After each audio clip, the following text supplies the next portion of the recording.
Welcome in, have a seat. Kick back and relax, cause it's that time of the week. How's your day? Was it great? Well, it'll get better with Otalku Cafe.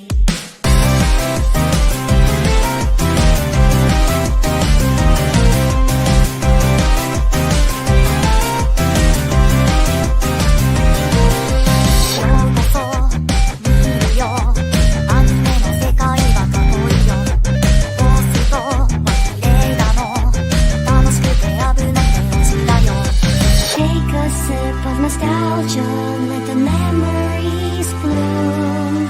All these stories in my head are gonna make me go boom. Kick back and relax, turn the volume to the max, bob your head until you're dead. Yeah.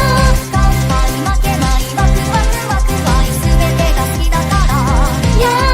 Kick back and relax, turn the volume to the max, bob your head until you're dead. Yeah.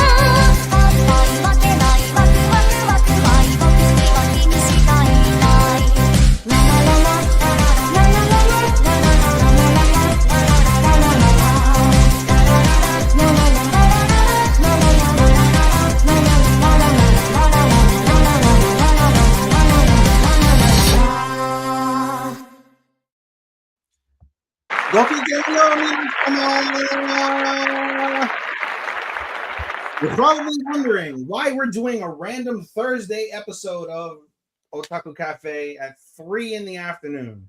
Well, as you guys have noticed, Sean and I were absent for a majority of the season, and it took us a while, due to personal circumstances, to get caught up. But son of a bitch, we've caught up. And so today, you get a special bonus edition of me and Sean's awards for the winter 2026 season. With his ad-libs and his soundtrack is the great Sean Raku, aka Starman, aka my motherfucking dog. What's good, G? Yo. Hey man, it is a pleasure to be here. I missed most of the season. Like I was able to catch a lot of episodes, like just watching it live, like the audience. And I ain't gonna lie, it felt good to watch it with the audience, but it also felt like, I missed being a part of it. But man, life was really lifing, so I really just couldn't join in the way I wanted to, man. I really had to take it at my own pace, enjoy everything in the way I typically would enjoy it. A lot of the, I like a lot of subs and dubs, and like the schedule was pretty consistent this past winter. But yeah, man, I'm sorry I missed it, but I'm glad to be here, man. I'm glad to go over some of this list with you. I've been dying to be on this list. I've been dying to be on the show, man. Like you said, life has been lifing. I think it's no secret. I've mentioned it in the past live on the air. I've been feeling burnt out. I've been doing this for fucking Jesus over 6 years now. Gotta be somewhere thereabouts. Somewhere. I gotta be from a Madigan when we started, but the 2020, I think it's 2021 we started. Winter 21. So we started the winter 21 season, and watching the amount of shows that I watch and that we watch as a collective becomes a lot. And that's how I felt. Realistically, I was just burnt out, so I was taking it at my own pace, and it felt good to take it at my own pace. I worked like hell. I don't know if Matt mentioned it on the podcast to you guys, ladies and gentlemen, but I worked like hell to make it on the show with Chris and Matt last week. I was a day short, $1 short.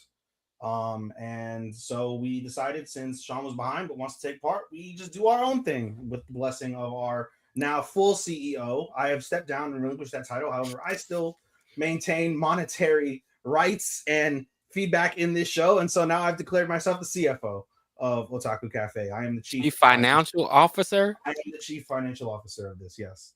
Not to mention I worked in IT auditing and so I get that. I thought your title. So I have a little bit of in-depth knowledge, tiny fraction of knowledge. I thought you were just gonna be VP, like just VP of anime operations or some shit. I gotta be chief of something. But I can't claim to be a CEO when I'm fucking missed 11 of the 13 episoos that we did. I was on at the midweek, at the mid-season, and then I was AFK. So, bro, I ain't gonna hold you. Like I saw that coming. I was just like, man, I see this coming, because I know, no shade, but I know just with your lifestyle.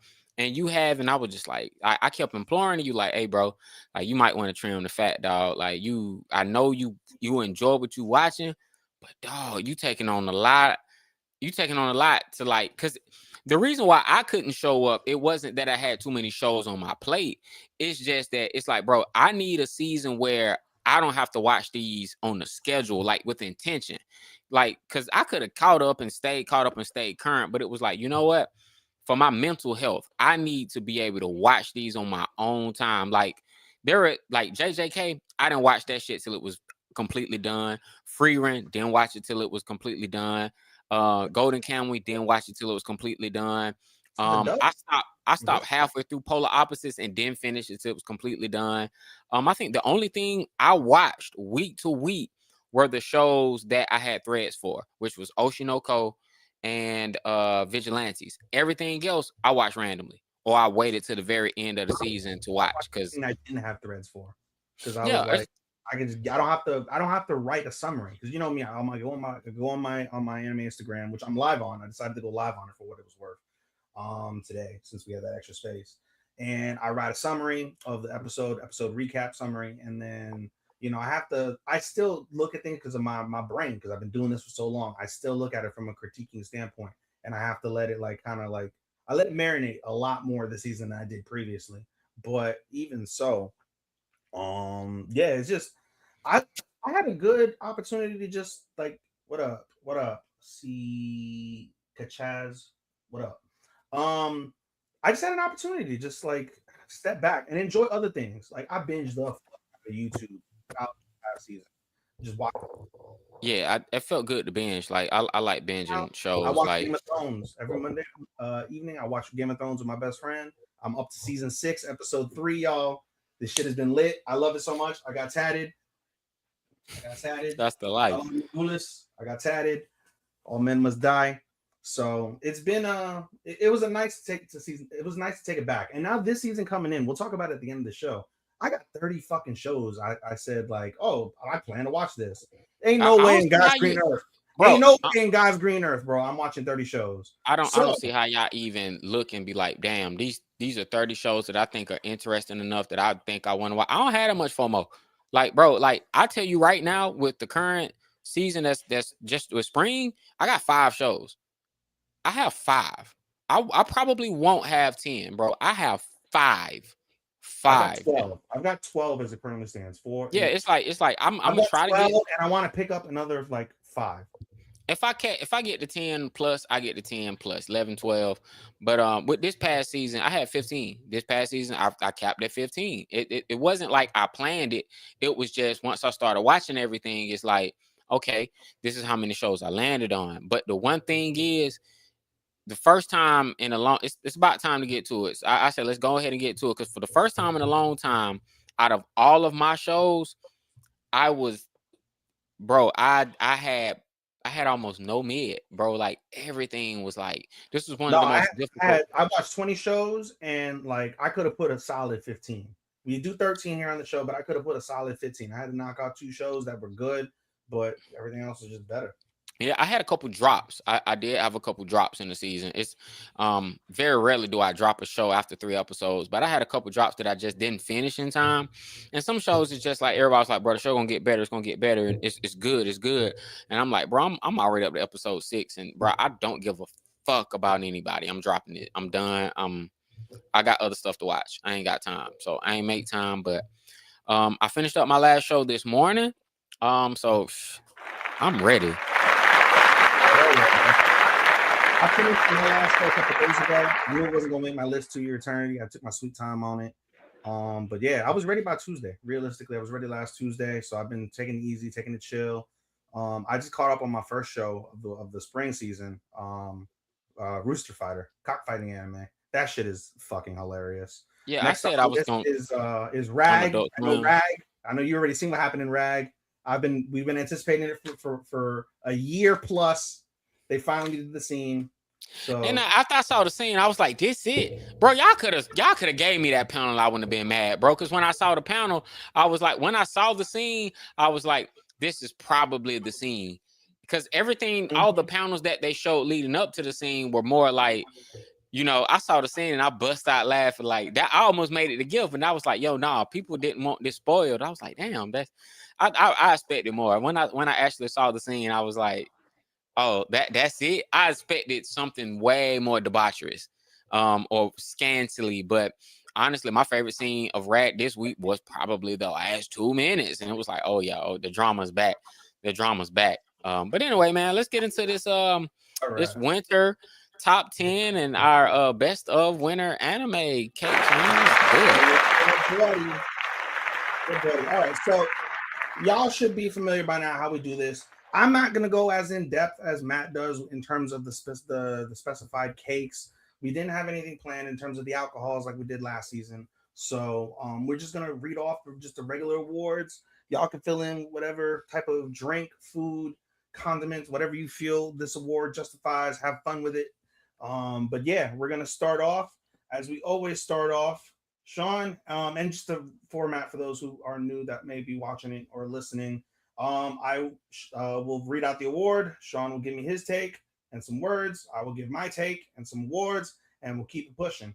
We got a long way to go, ladies and gentlemen. Let's kick it off with the biggest disappointment of the season. Sean. All right, man. My biggest disappointment of the season was My Hero Academia Vigilantes.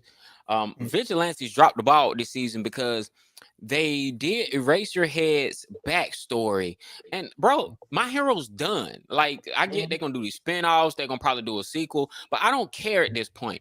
Like, bro, I didn't need Eraserhead's backstory. It was cool to see, but I didn't need it. You should have did this in My Hero. I didn't want this story in Vigilantes.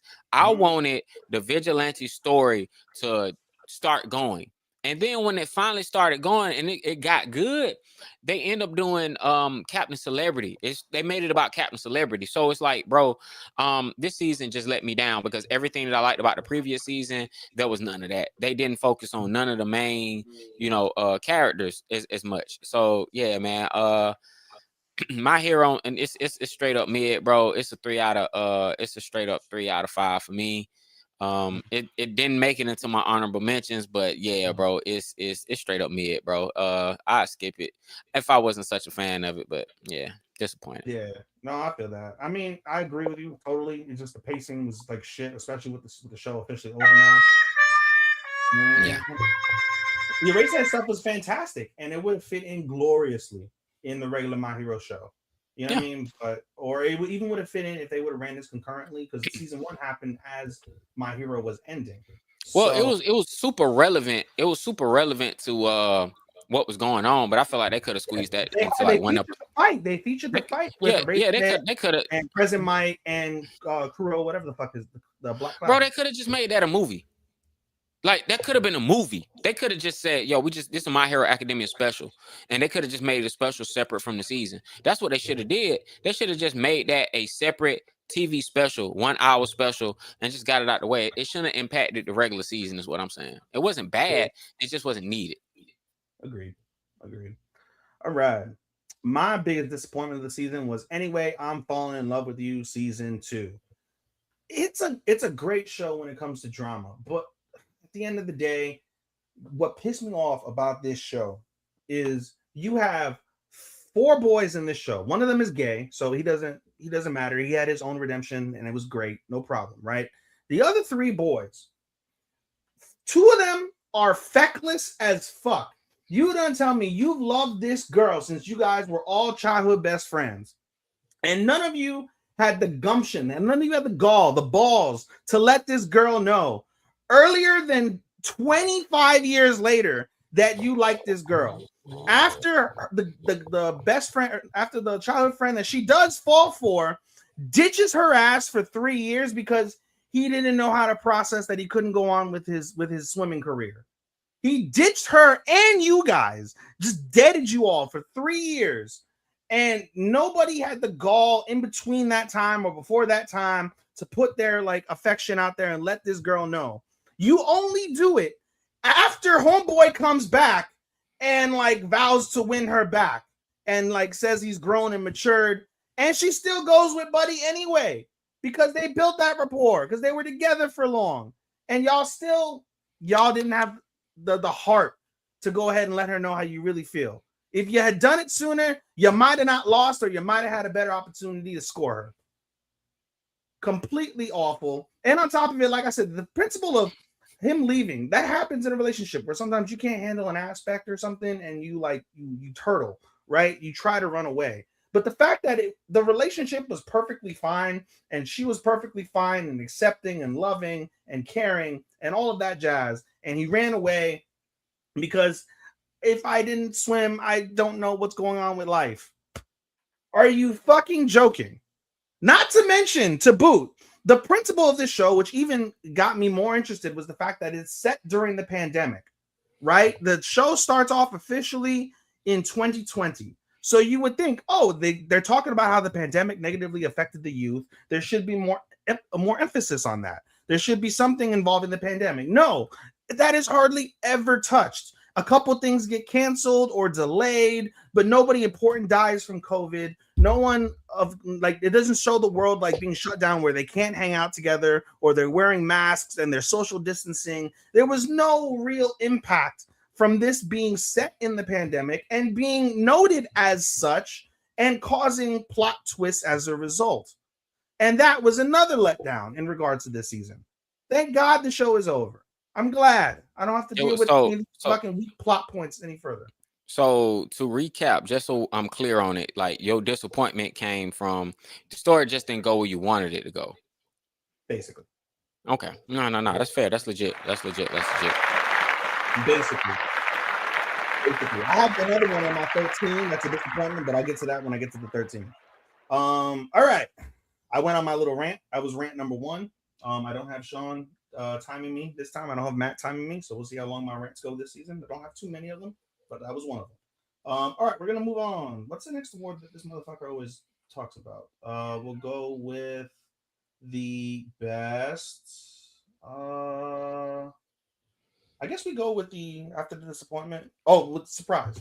Why didn't I think of that? Surprise. What's your biggest surprise of the season? All right. My biggest surprise was Tojima wants to be Kamen Rider. I didn't watch season 1 during the fall of 2025. I jumped and watched the whole series, and I probably should have started. It would have won some awards like last season had I watched it, because I thoroughly enjoyed it. It was a big surprise. Like I went on a whole Kamen Rider like I watched Shin Kamen Rider on Amazon. I was just like, oh no, bro. I got into a mode, bro. That shit was good. Shit was good. Like it was a very pleasant surprise to watch. Good shit. Good shit. My biggest surprise of the season was the Holy Grail of Eris. I mean, there were several surprises this season, but the biggest one for me was the Holy Grail of Eris. I did not expect a great mystery out of this. A great mystery full of twists and turns and surprises. The way they built everything was really nice. The supernatural aspect was there because it involves, avenging a ghost. It's a revenge plot involving a ghost, but it's not terribly overused. They didn't explain it a hell of a lot, but I didn't need that because the emphasis was the mystery, and I enjoyed the mystery. And I'll get more into it when I get into my 13. But my biggest surprise was the Holy Grail of Eris. Okay. So Holy Grail Aries, and you said your disappointment was what now? Anyway, I'm falling in love with you, season 2. Okay. All right, and Holy Grail. Okay. All right. Big surprise. All right. I'm ready. All right. Awesome. All right, we're moving on. We're gonna go with the originals next. I had no original, so I had no awards. I didn't watch a single original. Did you? I didn't know what was a I did not know what was a original. I thought Sentenced to Be a Hero was, until I found out it was a light novel, and I was like, okay, well that's not an original. So I guess we could skip original. I didn't watch an original to my knowledge. Yeah, you and I generally don't. The only people that do watch it are Chris, and Chris watches everything under the sun, but Matt normally watches one just so we can put something for an award. I don't bother, so that is what it is. All right, we'll move on. Let's go with the best. Let's go with the music aspect. Let's go with the best OP. Let's go with best OP. What'd you put for your OP of the season? All right, man. The OP of the season for me was, what was it? Beastars. Yeah, man. I usually I give you the song, the name of the artist. Bro, B Stars. It was Oshinoko until I heard B Stars, and I was like, oh yeah, but it's not even close. It's not even close. Mm-mm. Um, yeah, man. Yeah, I'm trying to find it now. The final OP. La Faregla by Sotoru. Oh man, like dang. Like yeah, no. That was it. Like B Stars final. Okay. Yeah, man. I love that. Or was it Into the World? I'm not sure.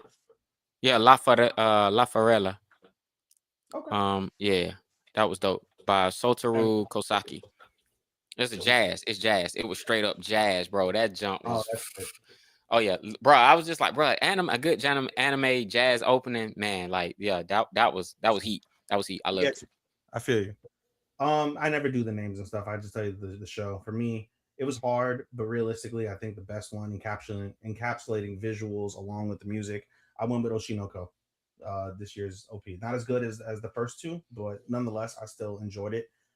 They switched it up a little bit. I believe one of the episodes you said they switched it up. I didn't Yeah, catch which the one, first but the first couple episodes, like if I go back and watch, I remember the first.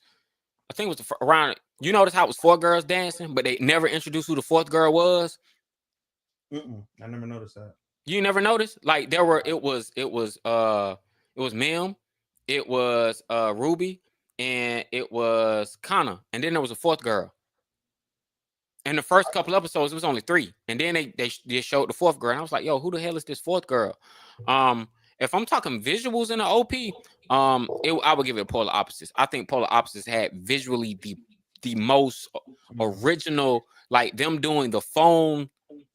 them doing the phone TikTok, like reels being Yeah, like for the OP. I thought it's that fitting, would have been especially fitting for that show. Especially yeah, fitting it for would that show. it, it would have been perfect. Like I would have picked that one, but all my OPs is always gonna based on what's the song. I don't care about the visuals like that. The Most times with a song, song, when I can't think of like a song really grasping me, then I go with like how the visuals play in with the song. So I can have yeah, okay song, and if you have great visuals, it'll win. Or if you have just a fantastic song, the fantastic song stays on its own. right. So that's where I go. So yeah, I gave it Oshi's this season. 10-4. Not terribly in love with the pick, but pick nonetheless. All right, off the back of that, we're gonna go with ED. What's your best ED of the season? Bro, I did not have one. Ain't no way. Bro, I didn't have one. Nigga, I don't remember not one ED. Like not a single one. There is no one single ED I remember from this season. I don't remember any of them. Okay, so you got no award for ED. That's wild. Yeah, no award for ED, bro. I got none. I went with Shiboy Yugi's ED. I love a good ballad. Everyone knows me. I love a good ballad. Whether it's an opening or an ending, I love a good ballad. Shibuya Yugi gives you a good ballad, especially off the time. Oftentimes throughout that season, at the end of each episode, there's a cliffhanger or something that goes along with it, or something sad that Homegirl's reflecting on. And I thought the ballad went with that really well. So I chose Shibuya Yugi for ED. All Okay, right. okay. Moving down the list, we'll go with the genres next. First genre, as we always pick, our etchy. What is our etchy of the season, Sean? I guess I'm gonna have to go with Or fan there was, service? We can say fan I service mean, too. I know what fan service. There was Etchy of the season is Tojima wants to be Kamen Rider. Okay. What made it etchy? Man, there was really on some gooner behavior the first few episodes, bro. Like, like the gooner behavior was like soon as they introduced tackle, and it was just like, oh, well, y'all tripping. Like all the girls from Shocker had like E cups, D cups, like like in Dead Man Wonderland, they're G's. Like, bro, like why? Why, bro? Like, come on, like this is insane. But they were on some straight Uh, gooner behavior. But it was hilarious. It was hilarious. But yeah, it was straight etchy. brother. Um, I went with Chain Soldier season 2. I think it was fairly easy. If you show me bare tits and sexually suggestive scenes along with the bare tits, I think you win. And I really think what's his face, the main character actually fucked one of the demon girls. So that was lit.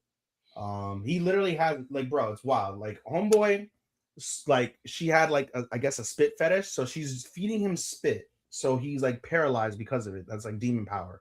So he swallows a spit, he's paralyzed, and he consumes so much of her saliva. When he kills the demon in physical form is dead, but the demon's spiritual form now lives in him permanently because he basically consumed God like nectar, aka her saliva. Bro, that is insane. Like, I didn't watch Chain Soldier this season. I at some point I said I wanted to jump into it and get to it. It's just I never got around, bro. High Dive been getting free money from me, bro. Cause I ain't, bro, for 3 months, bro. They done hit me with that charge, and I ain't watched not one thing. It's like, bro, they living for free, bro. I ain't even cancel or pause my subscription. They just been eating. Yeah. Well, you never know when something's gonna pop up. You're gonna be like, oh, it's on High Dive. Bet you do that. That's why it's there. You know, when it comes to subscriptions like that, you know, it is what it is. All right, let's move on. Next one for us is gonna be the best music or sports anime. Did you have one, Sean? No, I did not. Did you? I did. I had Medalist season 2, which is still Okay. not done. The one drawback, as I'll get into Medalist later on this season, is the fact that for whatever stupid fucking reason, they delayed the distribution in the United States. So if you were living in the United States and you wanted to see Medalist season 2, you had two options. You either were 4 weeks behind at any given point, or you went on the dark web and you pirate lifed it. And I chose not to pirate life it. And so therefore, this is the only show that has not completed from my list. The final episode, the season finale of Medalist season 2, drops as we record this on Saturday morning.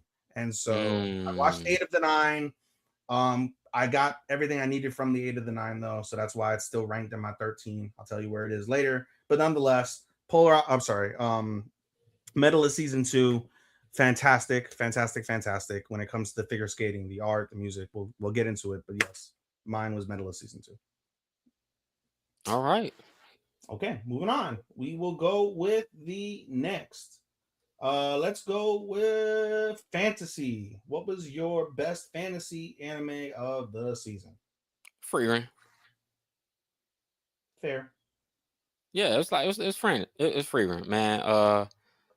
It's like, it's that's what it's made for. Like I think that's like the only fantasy that was the only show I can really consider a fantasy that I was watching. It was Freerun, and Freerun is just best at. That's what it does best. That's his bread and butter. So yeah, it was definitely Freerun. I went with Hell's Paradise. I thought Hell's Paradise was a better A fantasy. I mean, it's so supernatural. It definitely can be a fantasy. I didn't view it as such, but I don't knock you for I don't knock you for that. You know what I'm saying? Okay, I can see that. Speaking of best supernatural, I gave it to Hell's Paradise too. What was yours? Best supernatural. Do we have our first twinsies? Let's see. Let me find my list. Hell's Paradise. We have twinsies. Yeah, it's accurate when it comes to supernatural shit involving fucking all the crazy creatures that are on that fucking island. No brainer. No fucking brainer. All right, so we got fantasy and we got supernatural down. We'll move on to the sci-fi. What is the best sci-fi you watched this season? Man, the Darwin incident. Mm. Man, look, man. Okay, it was on Prime, and the little flapping was off with the dub sometimes, and it was so annoying because I felt like, I was just like, bro, y'all rushing this dub. Sometimes it didn't match. And what it is it takes place in America. So you have Japanese people being like, all right, so this is America. This is what happens in America. This is how we view Americans and how they talk. They had country people. They had like rednecks. They had like ignorant people. They had a psychotic black dude. They had a scientist. And then it was about a girl who became close friends with a boy who was called the Human Z. He was half chimp, half human. And he had super strength. He could climb. He had all his senses were super intelligent. And it was about how this organization, these terrorists, these eco-terrorists were trying to recruit him to join their cause to liberate animals, like PETA to the max, like super extreme PETA. But it was like, as far as it being like sci-fi, like, bro, it's like okay, straight science fiction, like you mixing a human DNA with ape DNA, and you bringing that to life, and you got to deal with the day to day of that. That was the big supernatural element, like just them living in the lab. So yeah, it was the Darwin incident. That makes sense. Okay, no problem. I like it. I went with Trigun season 2 for my All sci-fi. right. Trigun, I mean, the way that they have everything's laid out with trying to save humanity and and expand humanity with the plant system. It in terms of all the other shows I watched this season, don't get much more sci-fi than that. The fact that Vash is literally part mech, as well. Same with Knives. The fact that you had Nicholas taking that fucking potent that keeps him alive. All that shit. Yeah, sci-fi. Trigun season 2. Okay. Bet. All right, moving on. We're gonna go with the best comedy. What was the funniest show you watched this season? Tojima wants to be Kamen Rider, bro. When I tell you that, when this was funny, it was funny. Like they even had some episodes that didn't have nothing to do with too much fighting. It was just straight comedy. I think one of the funniest ones, it was this particular episode where one of the I think it was Batman from Shocker, um, or Spider-Man from Shocker, was like he met this dude. He met this girl, and he became roommates with this girl. And one day, her ex-boyfriend came back. And he's like, man, who's this dude living here? I said, oh, we just roommates, ain't nothing going on. And the dude just kind of like challenged them to a fight. And then after the fight, the dude cooks like the most delicious ramen, and he's trying to get the girl who's an idol. He wants to feed her, and like she's just getting fat, like she's just getting big and thick, and she's a plus size idol. And but it just love her like that. And he just like she about to lose her idol contract because she can't put off the weight. Like she does all this work in the daytime to like lose the weight and be an idol, but then at nighttime she keeps sneaking out to eat all this fat ramen. And like, bro, it was just like that was probably one of the funniest episodes. But other than that, it's just you can't take that show seriously unless they want you to take it seriously. So that's why I told you, man, wants to be Kamen Rider was special, bro. Like it was genuinely funny. That's fair. I didn't have much that made me laugh this season, but the thing I guess that made me laugh the most, I gave it to Polar Opposites. You and I are polar opposites. I thought there were plenty of scenes throughout the season. The dynamic between Tani and what's her face? Whose name I'm forgetting? Um, damn it. Talking about Tana Miyu? Yeah, and Miyu and Suzuki. I thought their dynamic was pretty funny. Their fucking their friends kept up some of the comedic gold between them. They were funny in their own way, trying to help them like continue their relationship and go through their own things. So yeah, I laughed a few times at Polar Opposites. So I gave it the Polar Opposites this season. That's what's up. That's what's up. Yeah, moving on. Let's go with thriller mystery. What was your best thriller mystery of the season? Man, I have to give this one to the Darwin incident. The Darwin incident, bro. It was always this mystery of there was always a mystery predicated on the previous episode. So when they get to the end, it's always like something else is going to happen, something else is going to happen, and you don't know what's going to happen next. And and things shift. The thriller aspect came especially when we got the school shooting episode, like trigger warning. The school shooting episode was like, oh, but y'all really doing this? Like y'all really showing this? Like, bro, it's like we talking shock value. Like straight, they got me on shock value. At that point, I was like, yeah, this show's top 10. Not because not because you're glorifying it. You condemning it, but you're definitely not glorifying it. But it's just like it was kind of like you looking in the mirror and it's just like, dang, bro, this is how the world see America, bro. And it's like how intense they made that scene with like Buddy's doing the shooting, and then he try to he try to not he know how he want to go out, and it was just like, bro, you on the edge of your seat because you seeing this dude walk through the campus, and it's like you kind of want to look away because it's like, bro, this too graphic, bro. Y'all how y'all showing this on TV, bro? Like, and then you're like, bro, I can't look away. And then they did that man, it was that tragic shooting, man. They recreated they created that With Columbine? no, they recreated Buddy put the camera on the gun to make it look like a video game. And it was like, oh yeah, bro, that's sick, bro. That's sick. But it was a great thriller mystery.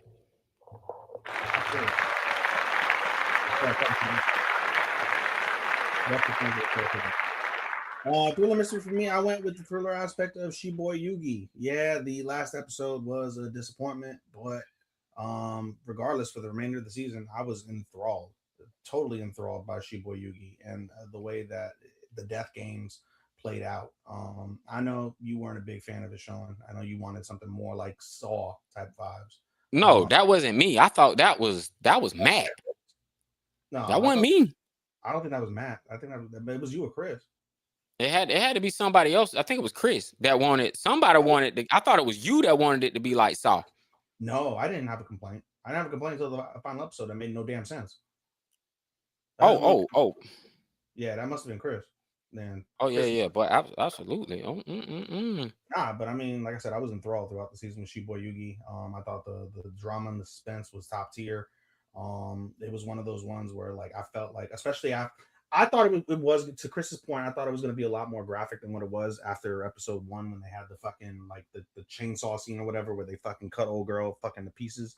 I thought it was going to be a lot like that, but it was more like a cerebral type games that involved the deaths of many of those participants. So yeah, I was enthralled by that. I could have gone with Holy Grail Heiress in terms of mystery, but I did want to show Shibuya Yugi a little bit of love from that standpoint. So I went with Shibuya Yugi on that one. Okay. All right, let's move on to some of our favorites. What I'm looking for. Genres. There we go. That's the word. Took me a second. Let's go with Did I say adventure already? We did adventure. Right?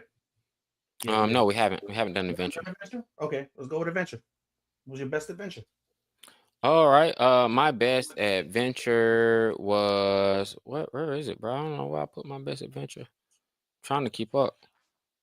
Oh yeah, Golden Kamuy. Golden Kamuy was my best adventure, bro. They trying to get the gold this season. They were looking for the gold. Man, that shit was an adventure, bro. Boy, hey, go, hey, boy. I can't say nothing, bro. That's it. You can have the flow, bro. I ain't saying nothing else. I went with Freeman season 2 for best adventure. All right. An adventure. That's literally what they're doing. You know, and they're on an adventure to try and kill that demon lord. So easy enough for me on that one. All right, let's go on with drama. What was your best drama of the season? All right, give me 1 second. And all right, my best. Oh boy, my ear. All right, my best drama. My best drama was Love Through a Prism. Love Through a Prism was like. I regret that I didn't have the time to watch it. It Bro, will be watched 4 years, and it will probably land bro, in the 30. I got love for Matt. Matt's one of my favorite people. One of my favorite anime people. One of my favorite people, especially. But me and him are polar opposites on how he feels about the last few episodes. He think the last few episodes tanked it. I feel like the last few episodes took it over the top. Like that's what we differ, bro. The end of this show, oh no, but it was absolutely like, bro, it was like, yeah, bro, drama. It was straight. It was a drama because it went from one different genre it went from school drama to straight up timeless romance drama. And it's like, oh, okay, we doing 2 different types of drama. So yeah, it went from school drama to romance drama. And I love that. I went with Oshinoko. I think as long as Oshinoko continues to fucking pump out shows, it'll fucking win drama of the year for me. Or drama of the season for me. Because good God. The drama in that show, as we continue to progress, as we reach the final season that'll be airing, we still ain't seen shit yet. Oh man, yeah, I don't disagree when it comes to you saying to that. Like I ain't gonna lie, I don't disagree with Ocean. Oshi, it was a fantastic drama. This season, this season I didn't like this season as much as I like last season. Last season is still, I would say last season still might be my favorite season. but this season it might be my least favorite season because for most of the season, one, the EP faked me out, and two, bro, everybody was so freaking annoying, bro. Like everybody got on my nerves. But it's more on that later. It's more on that later. I'll get to that later. All good. All good. All right, moving on. Let's go with best slice of life. What was your best slice of life of the season? All right. My best slice of life was we are polar opposites. Hmm. Yeah, Okay. because it was still a even though it was a romance, it was still like, slice of life. Like nothing, it was just about the day in the life of these kids. Cause they did a lot with them being outside and them Mhm. going on the school trip. And you do get those in anime, but they found a way to make this slice of life um more palatable than typically it is. It wasn't just a boring school anime. Like it was a good Mhm. slice of life.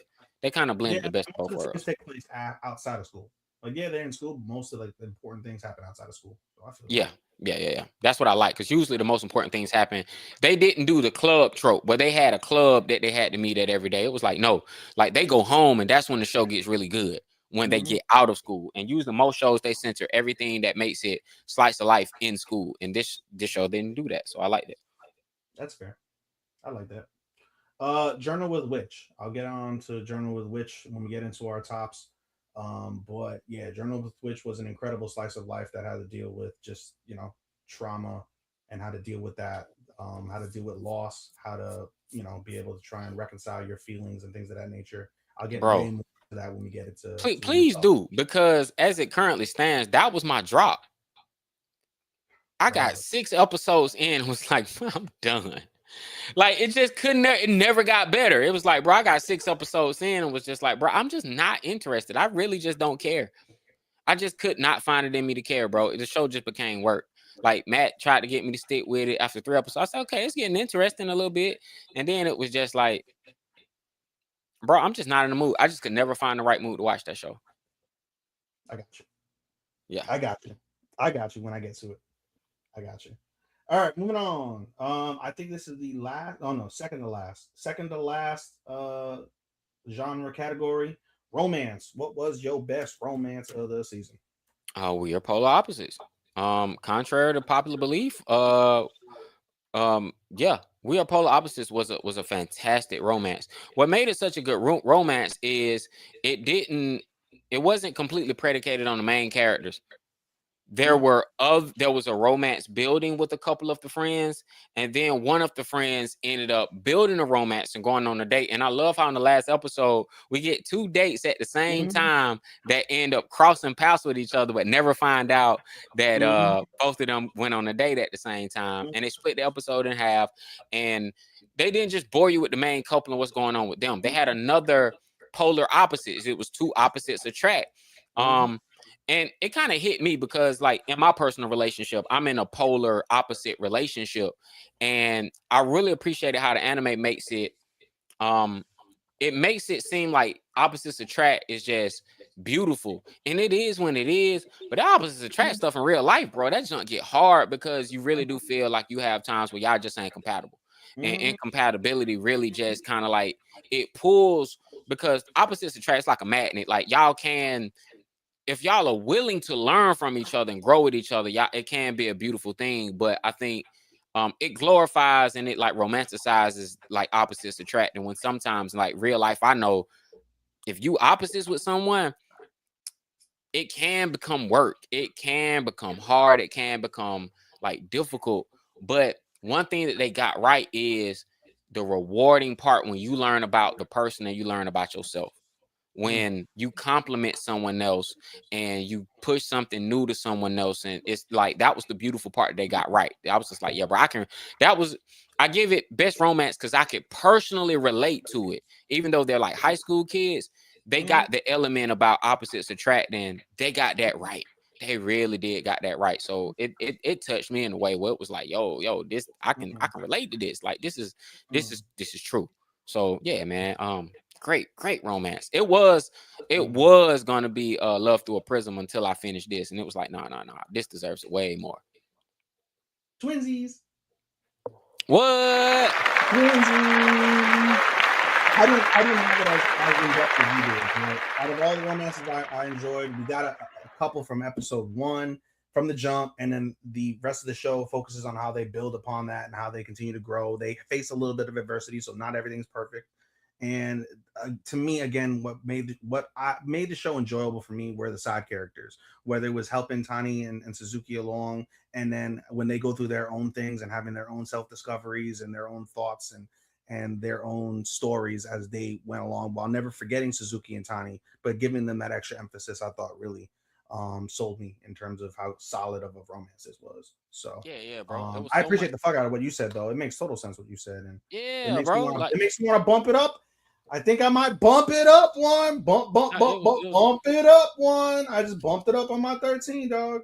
no, bro. Polar Opposites was it was very endearing and enjoyable. Like just it wasn't It, until they got to the school it trip took that commitment. really that's It when it took, hit me when they hit the school trip. When it was yeah. like, because they didn't do the thing where the couple waits to the end to get together. And I like how it wasn't about they did the last name thing where it was like, hey, we gonna, like, both of them start putting forth effort. It was never like in the beginning, you putting forth all this effort and Tiny is just along for the ride. But then he starts stepping up. Yeah. And he starts to step up. But I told you my most rewarding thing was like the background friends who started to fall. Like the one guy, I can't even remember his name. He was like, man, why is she always laughing at my jokes?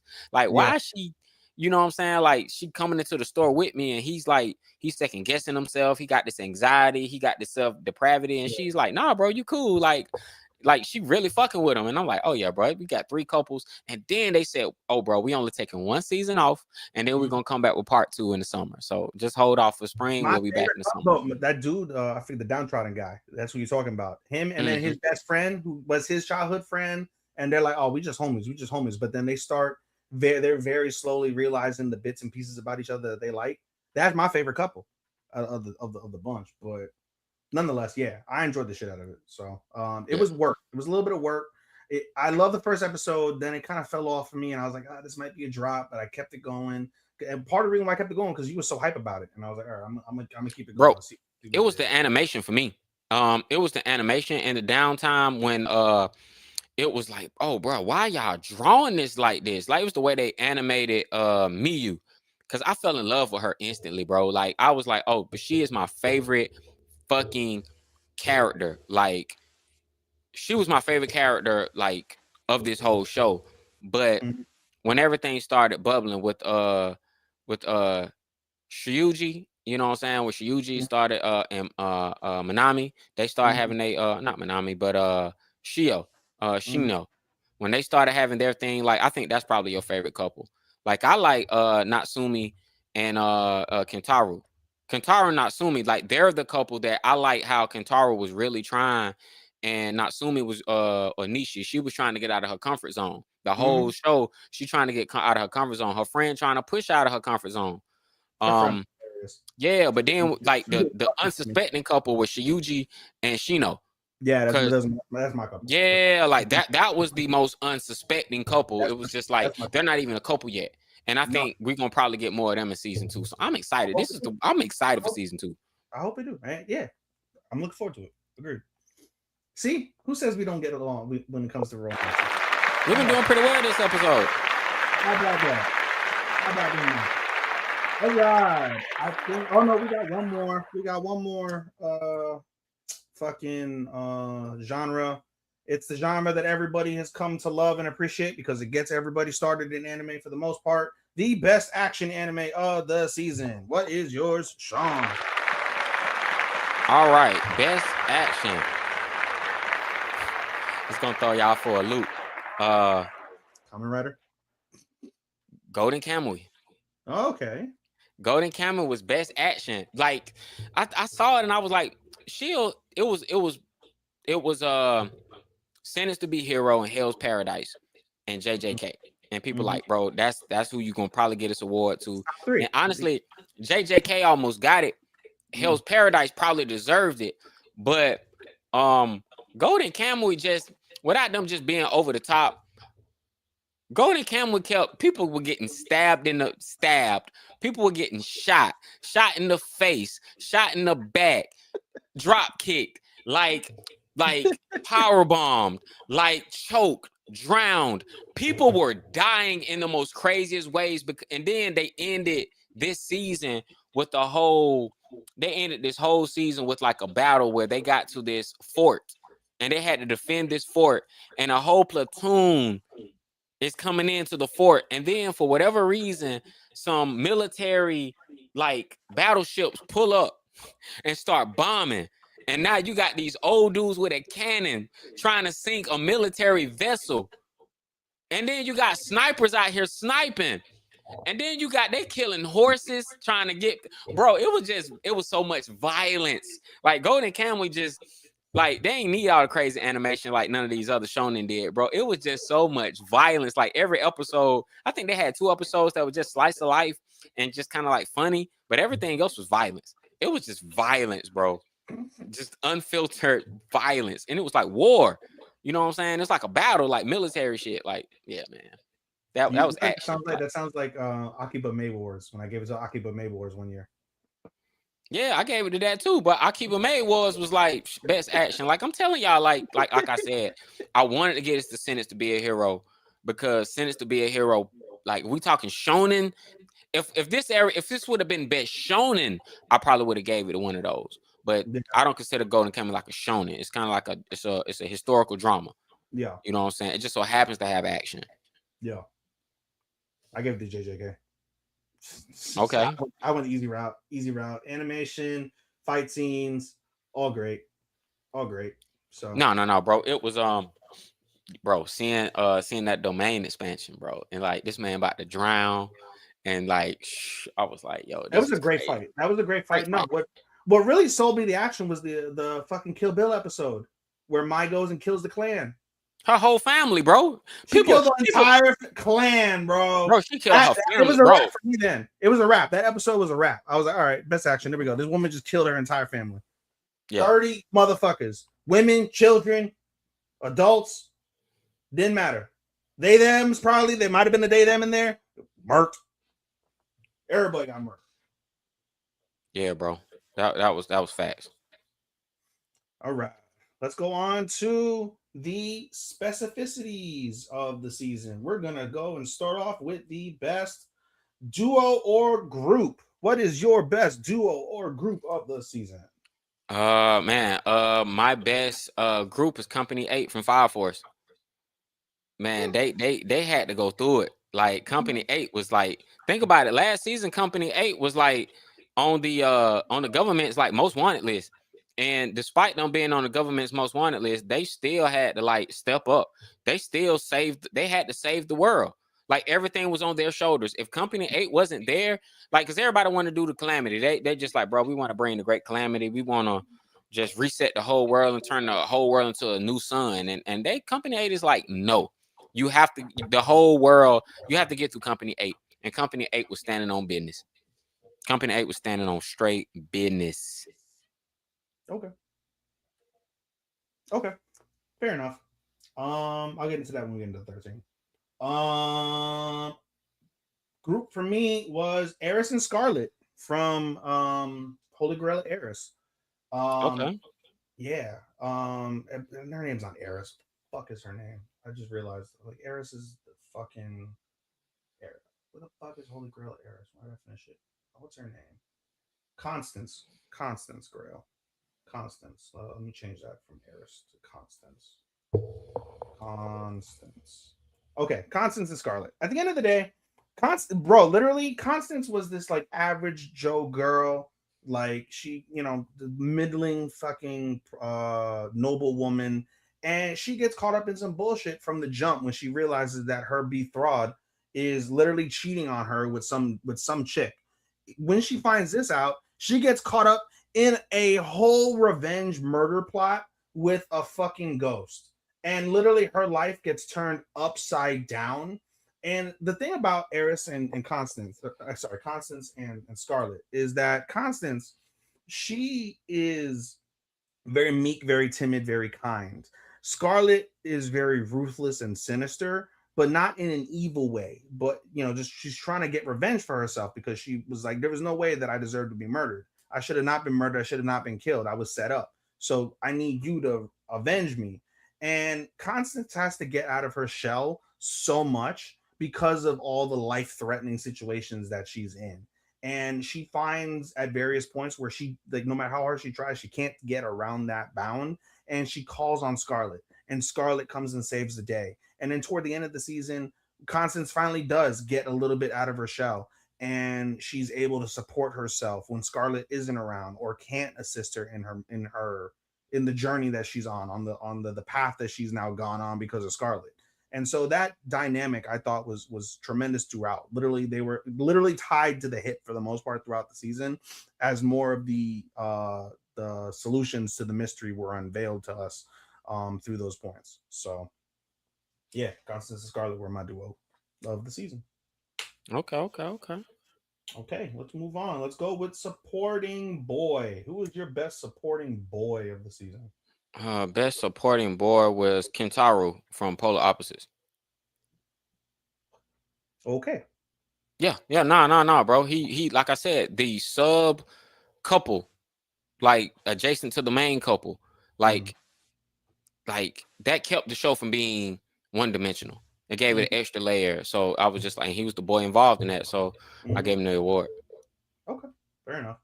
I gave it to Sakasa from Medalist Season 2, the coach of our beloved main character, whose name is slipping my fucking mind once again.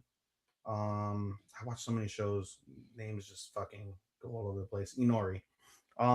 The supporting coach of Inori. Without Tsukasa, Inori can't achieve what she is able to achieve, and Tsukasa is such a wonderful cheerleader for her. Always supportive, always willing to go the extra mile because she believes in Inori and believes in wanting to see her become an Olympic medalist in her career, and feels for her. And every time you see Tsukasa, it's nothing but love and adoration for that young girl. So Mm, Tsukasa, easy pick for me. all right. Moving on, supporting girl. Who is the best supporting girl of the season? Man, you really just you really just called it out. I don't know if you remember, but you called it out. It was Maki. Mm, Yeah, bro. Maki from JJK. Nah, man. She I don't know, bro. She kind of started the show. Even mm, though she wasn't in the later episodes, she got this shit started. She let you know what time it was. mm-hmm, Like she let you know before anything got cooking. Like, oh yeah, bro, this finna be heat. She mm. she she came in and checked the temperature as soon as she got on stage, especially for her to being such a, in my opinion, such a remedial character. Like, bro, she just you know what I'm saying? Like, bro, she don't really make no real impression. She's not She didn't depicted have as much one of to the say in main the characters. impression she did make. Yeah, so now in the latest season, but she got the scar, she got the eye patch. Like, oh, shit is different. Like her Mm-hmm, haircut, she was like, oh yeah, no, bro. I had to get reverse curse to get healed. Oh yeah, bro. I'm not playing. She fused with her twin. Spoilers. Oh yeah, bro. mm-hmm. She different. Yeah, that was raw. She's got full power now. Can't wait to see what she does. I feel that. Supporting girl for me, I went with Makio from Journal, the older of the two girls between Makio and Asa. Listen, without Makio, Asa would have not been able to navigate the crisis that she went through. Makio is a breath of fresh air for Asa, and is, in a way, because of that teen angst that Asa feels through her journey, on top of being through the trauma. Makio acts as like a little bit of a foil to Asa, but not a foil in terms of like negatively affecting her, but more of a foil in terms of keeping her grounded. Makio's presence and her adult figure esque projection to Asa definitely resonates with people that are in that type of situation. And I thought there could have been no better support for her from an adult figure standpoint in this trauma time than Asa. At the end of the day, I think what it really boils down to is from the opening episode, where no one wanted to take Asa in. And Makio was like, "Listen, I don't want you to live with these fucking assholes. I'm gonna let you live with me. I hated your mom, but I don't want to see you like suffer because you don't deserve that. So you're gonna come with me. And are you good with that?" And Asa was like, her eyes lit up, were open as fuck, and we're like, she was like, "Yeah, I'm down." And then they went on the journey that they went on. So no doubt for me, I thought it was Makio. All right. All right, let's move on from there. We will go with the best. Let's go with best waifu next. Who was the best You waifu? you okay? You know we still haven't done animation, visuals, and none of that, right? Yeah, I know Okay, okay. You said best waifu. Man, I ain't really had no waifu, man. I went ahead and just gave that shit the pop step because that. I think she cute. That's it. I ain't really, yeah, I ain't really, nobody else made an impression this season. This was not a waifu season, bro. I agree. It probably wasn't. I gave it to Meryl from fucking from Trigun, just Okay, because okay. I thought she was just the way they portray her in that show is so good. She's so sexy in her own way. Her and what's her face, the other chick that they're always with. Okay. Yeah. So one with that. Husbando. Who's your best husbando? Who was best Espondo? Sugimoto. Man, Sugimoto. Were if Sugimoto care about you, he gonna protect you. Like Mm, Sugimoto, really. He had this one episode where where this girl was fawning over him because she thought he was so fine, and she liked his butt, and she tried to steal his clothes when he was in the bath, and like by the end of the episode, he really had to break it to her like, "Hey, man, you betrothed." Your family trying to set you up with this arranged marriage. I'm finna join the military, baby. You only want me because I'm attractive. You don't care about me, and I'm not worth your family, throwing you out and throwing you away because you end up marrying some bozo. You like just some random dude you don't know, don't care about. So he was like, try to mhm. let that shit go. And I was like, yeah, man, Sigmo don't get it, bro. He romantic at heart. I feel that. I went with Randolph Ulster, who is the new betrothed for Constance in Holy Grail of Eris. Just like I mentioned with Scarlet being there to support Constance, so was Randolph. Randolph uses his position as like in essence kind of like the chief of police. He's like the lieutenant of the police. But he's able to use his position A to get Constance more information in terms of what she's looking for. B, be a great sounding board for when she has ideas. C, call out Constance whenever she's trying to lie to him and be like, "Listen, girl, you can't lie to me. Like you're a terrible liar, and I can see everything you're seeing. Let me help you. You're only going to get yourself in more shit if you don't involve me."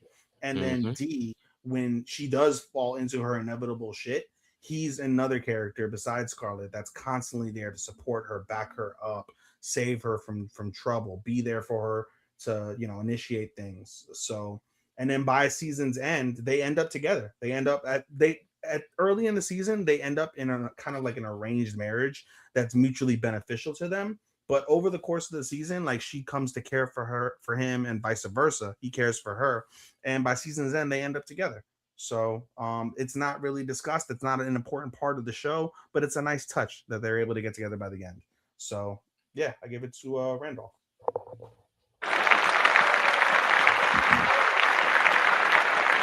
Let's go with best protagonist. I'm saving the visuals, the animation, and the adaptation for very last. So we'll go All with right. protagonist. Who was your best protag of the season? Xylo. Silo four Barts, huh? Yeah, man, Xylo, he was the definition of main character energy. Like he absolutely had main character energy. He Mm-hmm. moved like a main character, had the conviction of a main character. He had the skill set of a main character, the talk of a main character. He was like he shined through like JJK. Like, you know Mm-hmm. what I'm saying? Because JJK can decide who the main character was this season. But watching Sentence to Be a Hero, you knew Xylo was the main character. Yeah, that makes total sense. That's a great pick. That was my number two pick. I went with Asa from Journal to Bewitch. Likewise, like when I talked about Makio being the person that Asa needed in her life, Asa was somebody that Makio needed in her life. Being able to use her to reconcile her feelings, being able to look at things from a different perspective, using her to be able to expound on her like tight world. Keep in mind, Makio is a shut-in. She's a shut-in journalist. She hates people, hates crowds, hates like human interaction in essence, with the exception of like a few people in her life. And Asa opens up a different perspective, a different window for her to be able to grow as well. Asa's journey throughout the season is a very emotional one that I think a lot of parents should really look at in terms of how to deal with a girl that's going through trauma and loss, and be able to try their very best as parents to be able to pick up on those little triggers or little nuances that their child is showing. Asa portrayed herself as like the vulnerable girl so fucking well, and I thought was an absolutely tremendous lead in this overall story of loss and trauma and perspectives in dealing with those things. So I agree with you. Xylo is definitely main character energy, but I think in terms of resonation, that's why I chose Asa over Xylo. All right, I don't knock it. Right, moving on. If you have a cold tag, moving on tag. Who's your best antagonist of the season? Melon from Beastars, bro. Because what the fuck, bro? Melon was a menace, bro. This boy was a whole menace, man. Like he was half gazelle, half leopard, and Mm. bro, he was mentally unstable. He was crazy. He ate meat. Bro, I don't know, bro. Melon was just a menace, bro. Melon would shoot you, kill you. He just, bro. And at a certain point, he was doing it for like, because he was in pain and he needed healing. But at a certain point, he was just like, bro, I'm just psycho. At this point, this is how I'm expressing myself. It went from I'm doing this because I'm hurt to, bro, this shit fun. So you know what? Just fuck the world. Like he was just like straight fuck the world. I was just like, oh, bro, this man don't know why he doing it. This is just who he is. Like he is beyond redemption. He's just beyond redemption. And I was like, oh yeah, but he's a complicated villain because everybody thinks he can be saved, or maybe I can relate to him, maybe I can understand him. And as soon as you start to understand him, he's like, no, bro, I'm just doing this. I'm just doing this for the culture, nigga. Fuck it. It's just like, bro, like, yeah, bro. He's like, bro, I don't care, bro. I don't care about me. I don't care about you. It's like he killed his mom. Like, bro, didn't care about nothing. The savage. Savage. Full savage. I went with Millions Knives from Trigun season 2. I mean, the man literally blew up villages and had him and his people kill hundreds of people for these plants just because he wanted to have a world with no humans. He wanted a plant world. And literally, when he went to actually execute his plan, the plants rebelled against him and said, "This isn't what we want." And he still didn't care. He's like, "Fuck it. I'm just going to blow everything up my motherfucking self. I'll do everything on my own. Fuck everybody." And he literally almost brought humanity in Trigun to the brink of extinction if it wasn't for what's it called for Vash. Vash and his people coming to save the day. But Millions Knives gave no fucks. He used all, even though he was trying to give the plants a better life, he used plants to be able to get himself to this omnipotent state of like incredible fucking just badassery, just killing things again throughout the season. Being able, like, being a super cult leader to like many of his people, like where they just blindly followed him, and it took Vash and his gang of people to slowly break each of them out of those cult trances that they were in essence. So yeah, I thought he was the best antagonist for me this season. Okay, let's move on to, actually no, I lied, we got a couple more. Let's go on to best boy. Who is your best boy of the season? I gave best boy to Shinra from Fire Force. If you saw the end of the Fire Force, you know why he the best boy. This man became a god and saved the world. If you ain't the best boy, because he could have did anything, this man became a god. Like this man was like fire Jesus and just saved the world. He became the embodiment of the Trinity. And I was like, oh yeah, bro, this Shinra is best boy because he had to be the hero.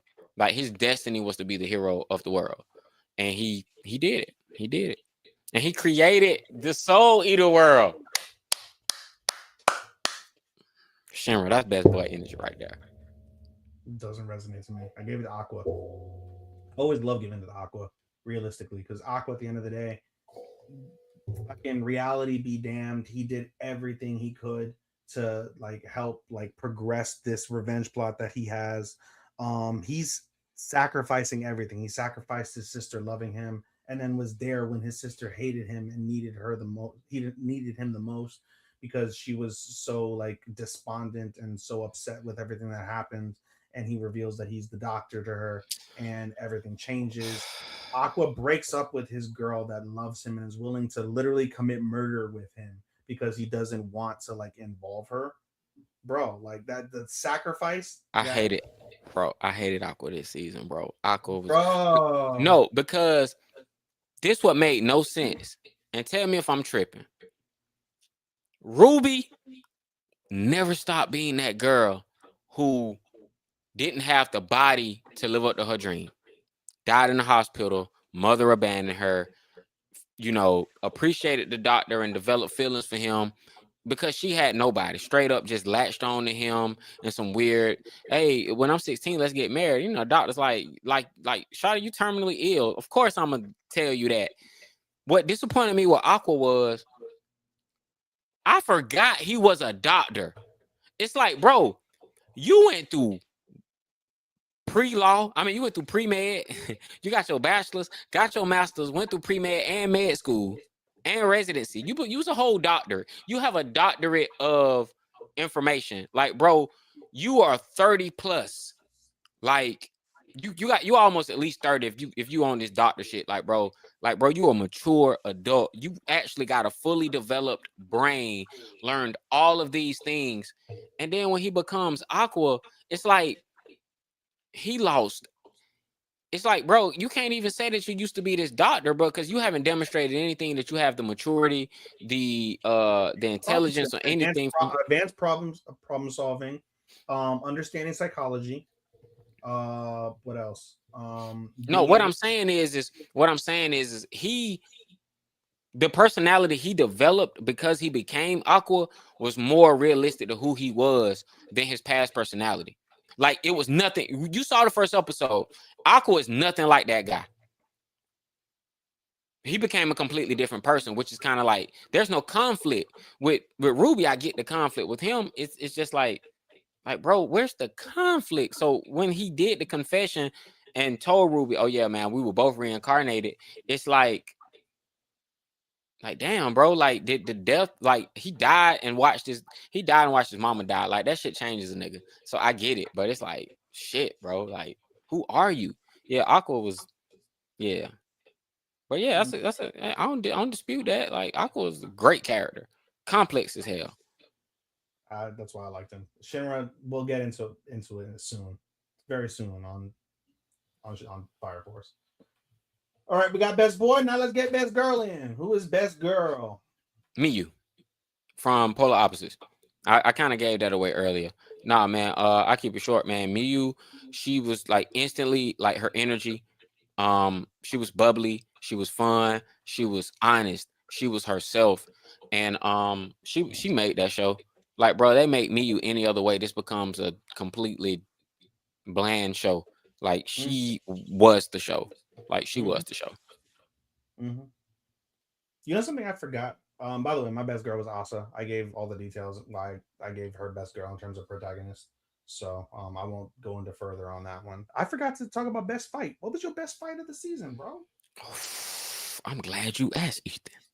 My best fight of the whole season was Arthur versus Dragon from Fire Force. Because that preposterous fuckery, bro, that was so preposterous. Bro, I haven't seen nothing like that since Ragnar Crimson. I haven't seen anything that preposterously. That's the most epic, preposterous fight I've seen since Ragnar Crimson. Bro, Arthur versus Dragon was like epic, brother. absolute cinema.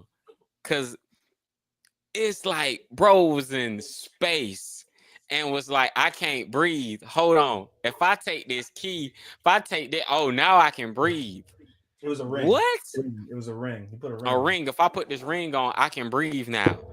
I'm gonna slice through a planet. I'm gonna get my body cut off and just float in the space. What? Like, you knew he had to defeat Dragon because you get it. Arthur the King, the Night King, has to slay the dragon. But I didn't expect what I got, bro. When they did that rematch, I was like, bro, they shook the universe. This is some Gurren Lagann, like, epic action, bro. Like, that fight. That shit was entertainingly aggravating to me. Bro. It was entertaining and shit, and I was so pissed off by the end of it. Bro, I had to rewind it. I had to rewind it. I was like, oh no, bro, I gotta rewind this. Like, what am I watching? That was the most anime fight I've seen in I don't know how long. So ridiculous. Ridiculous. Arthur was like straight up delusion. Delusion. I was like, bro, that's the power of being delusional. You can do anything if you believe you can do it. Like, bro, that was just motivation. Anything you believe, if you believe it hard enough, you can accomplish it. Arthur, the Night King, slaying the dragon. Listen, motherfuckers. Got his hand I cut off. I don't sponsor if you believe it, you could do it. You're not going to be able to breathe in space without any sort of space equipment. If you get half your body blown up in space, you're not going to fucking survive. And you just floating in space, you're not going to survive. If you cut a whole planet in two, it should be Dragon Ball Z. It should be Frieza. It should just, that's it. No more planet. You can't cut Earth in two and expect Earth to be okay, ladies and gentlemen. That's not the way science because what was happening with Shinra and everything on Fire Force was the reality. Like, everyone was so caught up in reality, and reality was so painful. Everybody wanted to die. Everybody just wanted everybody was so remorseful, like they just wanted reality to be over with. Arthur was so delusional that he did not accept the rules of reality. So when the fight happened, he did not have to operate by the rules of reality. Like, Arthur didn't believe in reality. He was so delusional that this man could breathe in space when that shouldn't have been possible. He was so outclassed and he still defeated Dragon, bro, like, at the cost of everything. He literally cut the earth, mantle and all, core, mantle, all of it. Crust, done. You cut the earth in half. And Arthur's reality can fucking say that I can do all these things, but the reality of cutting the world in half, and the world sees it.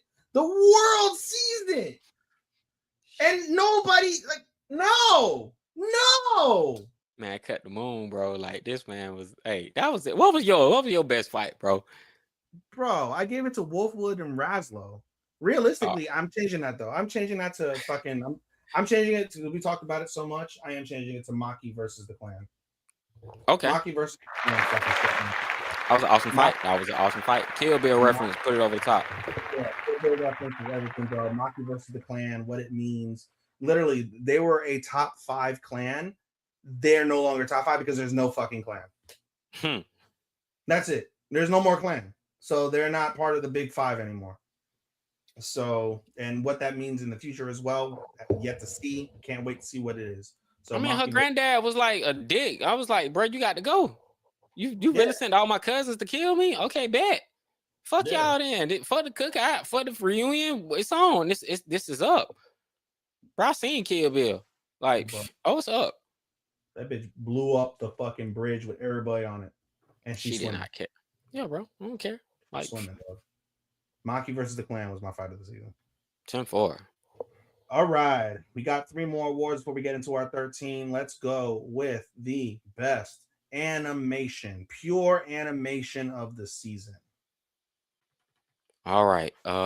Man, they heard us, bro. They listened. They delivered. Fire Force final season. The previous season, the animation was just like blah. They downgraded, and this time it's like we got to go all out. They stepped the animation up in ways, and every fight, every episode, they did something different with the animation, and it was just cinema. Every episode was absolute cinema. Like, Shiba Yugi had this. Shiba Yugi was gonna get this award, but Fire Force was like, nah, bro, check me out. I'm living this life. Absolute cinema. The best part of Fire Force season 3 for me, the part 2, I should say, is the episode where they had the old woman and they had the VA that's portraying the woman, and they had her, they just followed her around Japan, and she had the creepy voice with the creepy visuals as she's like going over the history of like current times in Mm-hmm. essence, and how that leads into that blew me away. That blew me away. And I was like, I yo, this is fucking incredible. no, And then bro. the season just shit the bed for me. Beanie Maru versus the doppelganger, bro. I don't That even Beanie remember. Maru episode was I don't insane. even, I don't even remember that fight. Oh wait, the his doc no Burns' doc no not Burns his senpai, the previous platoon leader, Yes. him. Yes. Well, Beanie Maru, bro, that was it. That's when I was like, Did they oh, show Benny wow. Mara versus his doppelganger? Because I don't remember. I remember him. Oh, It we're gonna did. fight. He did. He fought the I don't remember doppelganger. anything that happened from that. Oh, his doppelganger. I mean, he fought He won when he clearly. fought no when he fought his old master. That was the fight. His No, old that's the one master. you're talking about. But later That's on in what the I'm season, talking he about. fought his own He fought his doppelganger. doppelganger. Yeah, his doppelganger. Nah, because that was just like his doppelganger was just like, bro, no matter how strong y'all think I am, I'm stronger than that. So he doppelganger, but that fight didn't last. That fight was wrapped up in two swings. It was It just was like, oh like nah, bro. really. Yeah, it was quick because it was like it was the embodiment of how powerful people think Benny Maru is, and Benny Maru is just like, bro, no matter how strong you think I am, I'm stronger than that.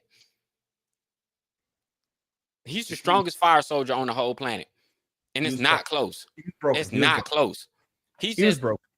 he just don't like yeah, bro. He's just he OP. He OP. He was broken. He's a broken character. Anyway, my best animation will always go to Trigun when it airs. The reason why I give it the Trigun is because of the fact that there is such a reality that CGI does not work in anime. The vast majority of people will will will just shun CGI away. And Trigun for me by country miles and miles does CGI the absolute best. It is nothing but a pure 100% CGI based anime, and the way that they invoke the animation style with the fluidity, with the colors, with the way that it all blends in the fights themselves, to the serenic nature that they pose during the slow points as well. The way that they capture like human movement throughout, it's tremendous, absolutely tremendous. They do CGI the absolute best, bar none, of any type of CGI anime across the entire industry, period. That's why I always give them best animation when they pop up. Okay. Moving on, visuals. Only the visuals. What is the best visual anime of the season? I gave this the love through a prism. I gave it the love through a prism because the anime was about painting, and once you watch a few episodes, you start to realize, oh shit, y'all painted all the backgrounds. All the backgrounds is paints, like painted, not painted colors. Like all the background are paintings. Like every background you see in Love of Prism is like you when you get some scenes, like they're obviously like just rendered photos or someone like drew it, but a lot of them that you don't even notice because it's so subtle are paintings. They're painted. Like when they started using paintings for the background art, I was like, oh, because that's something that they've always done in animation, but they did it with specifics for Love Through a Prism. It's about painting, it's about art, like the backgrounds being actual paintings. That put it over the top. It was like, oh no, bro, like that makes sense. Mm-hmm. That makes sense. I'm gonna, like I said, I'm gonna watch it. I will watch it before the year end. I had to show Shibuya Yugi love though. As much as I love Trigun, I had to give Shibuya Yugi love. I mean, the entire thing was shot as if it was a movie. I would give the visuals to Shoshimin when Shoshimin came out, because they did the exact same thing. It literally looks as if you're watching a just long form movie. And it looked great. It was a fabulous visual. It helped the show tremendously in terms of what it was trying to show. It was as if you are like, the Death Game plot is told from the main character's perspective, but when you look at the way the Death Games unfold, it was as if you are watching on the TV at like 8 o'clock at night, watching the Death Game unfold in real time. And so I enjoyed it very much. The animation style of using like the white to cover the blood was confusing at first, but then like when you realize that, it's like, okay, that's a very intriguing way in terms of trying to display censorship as well. The visuals for that, can be a little bit funny depending on what you're looking at and how you perceive it, with your gutter mind, like mine. But outside of that, though, I thought that the visuals throughout the show definitely helped give more of a full body experience to the overall show. So I Okay. gave it the Chico. All right. I can dig it. That was my second choice. So we were almost twinsies. All right, and the very last genre-esque category is the adaptation. What is the best adaptation of this season? I'm gonna give it to Oshi because the internet was just really hype on Oshi. Finally, in particular, the revealing the scene about the reincarnation being revealed. Mhm. People seem to be taken by that, so I just gave it to Oshi. Twinsies, third twinsies. Hey, got our third twinsies. Right. And with that said, the genres, the awards are officially completed. We did Here not you do go. we did not do best couple. We do not do soundtrack. Oh shit, we are not. That is fair. Okay, my bad. I fucked that up. This is why I don't normally lead. Best soundtrack. What do you got? Love Through a Prism. That was a great soundtrack. Like it fit the times that was in like the pre World War One. You know what I'm saying? It was dope. It was yeah. Go Roaring 20s, bro. Like great soundtrack, jazz, symphony, orchestra, all of that stuff. Like yeah, bro. Like Love Through a Prism really did his thing. I gave it to Trigun season 2. The finale, especially orchestral in nature, was it wrapped up everything superbly. That it wrapped up that final fight between Bash and Millions Knives so well. The drama throughout that final fight was tremendously told through the soundtrack. Not to mention throughout the remainder of the season, you get the typical Trigun OG vibes with the same orchestral score, with the same jazz type score. It builds up tension throughout each of the fights and helped really lay the foundation as the fights were occurring with the incredible animation that I had mentioned previously. Animation and soundtrack are integral keys to making that show, a show of that caliber, really stand out, and they did both tremendously. So Awesome. and then the one I could have gone after duo, or maybe I don't know, best was best couple. That's my bad. Who do we got?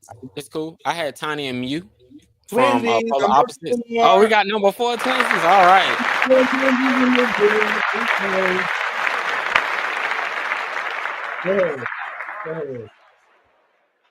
That's what's up, man. Look at us. Who would have thought? Not us. Hey man, it was destined to happen. I think that's what it is. Like we finally found a good common ground between the two. Well, there it is, man.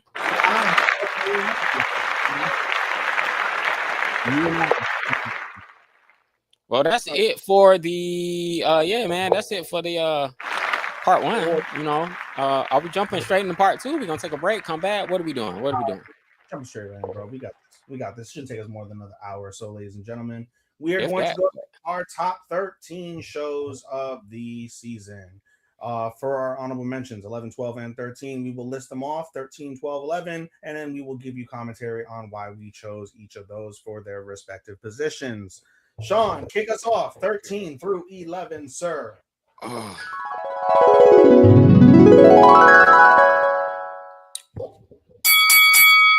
right.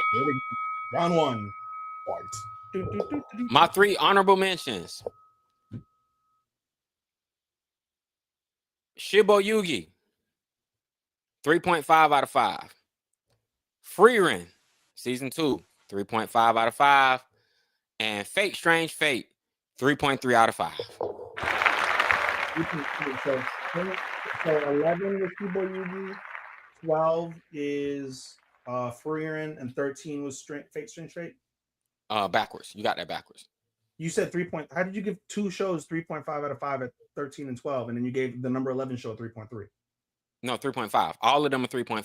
Like 3.3. Shibo Yugi, Okay. number 13. Okay. Yeah, number 13 Shibo Yugi. Number 12 is Freerin.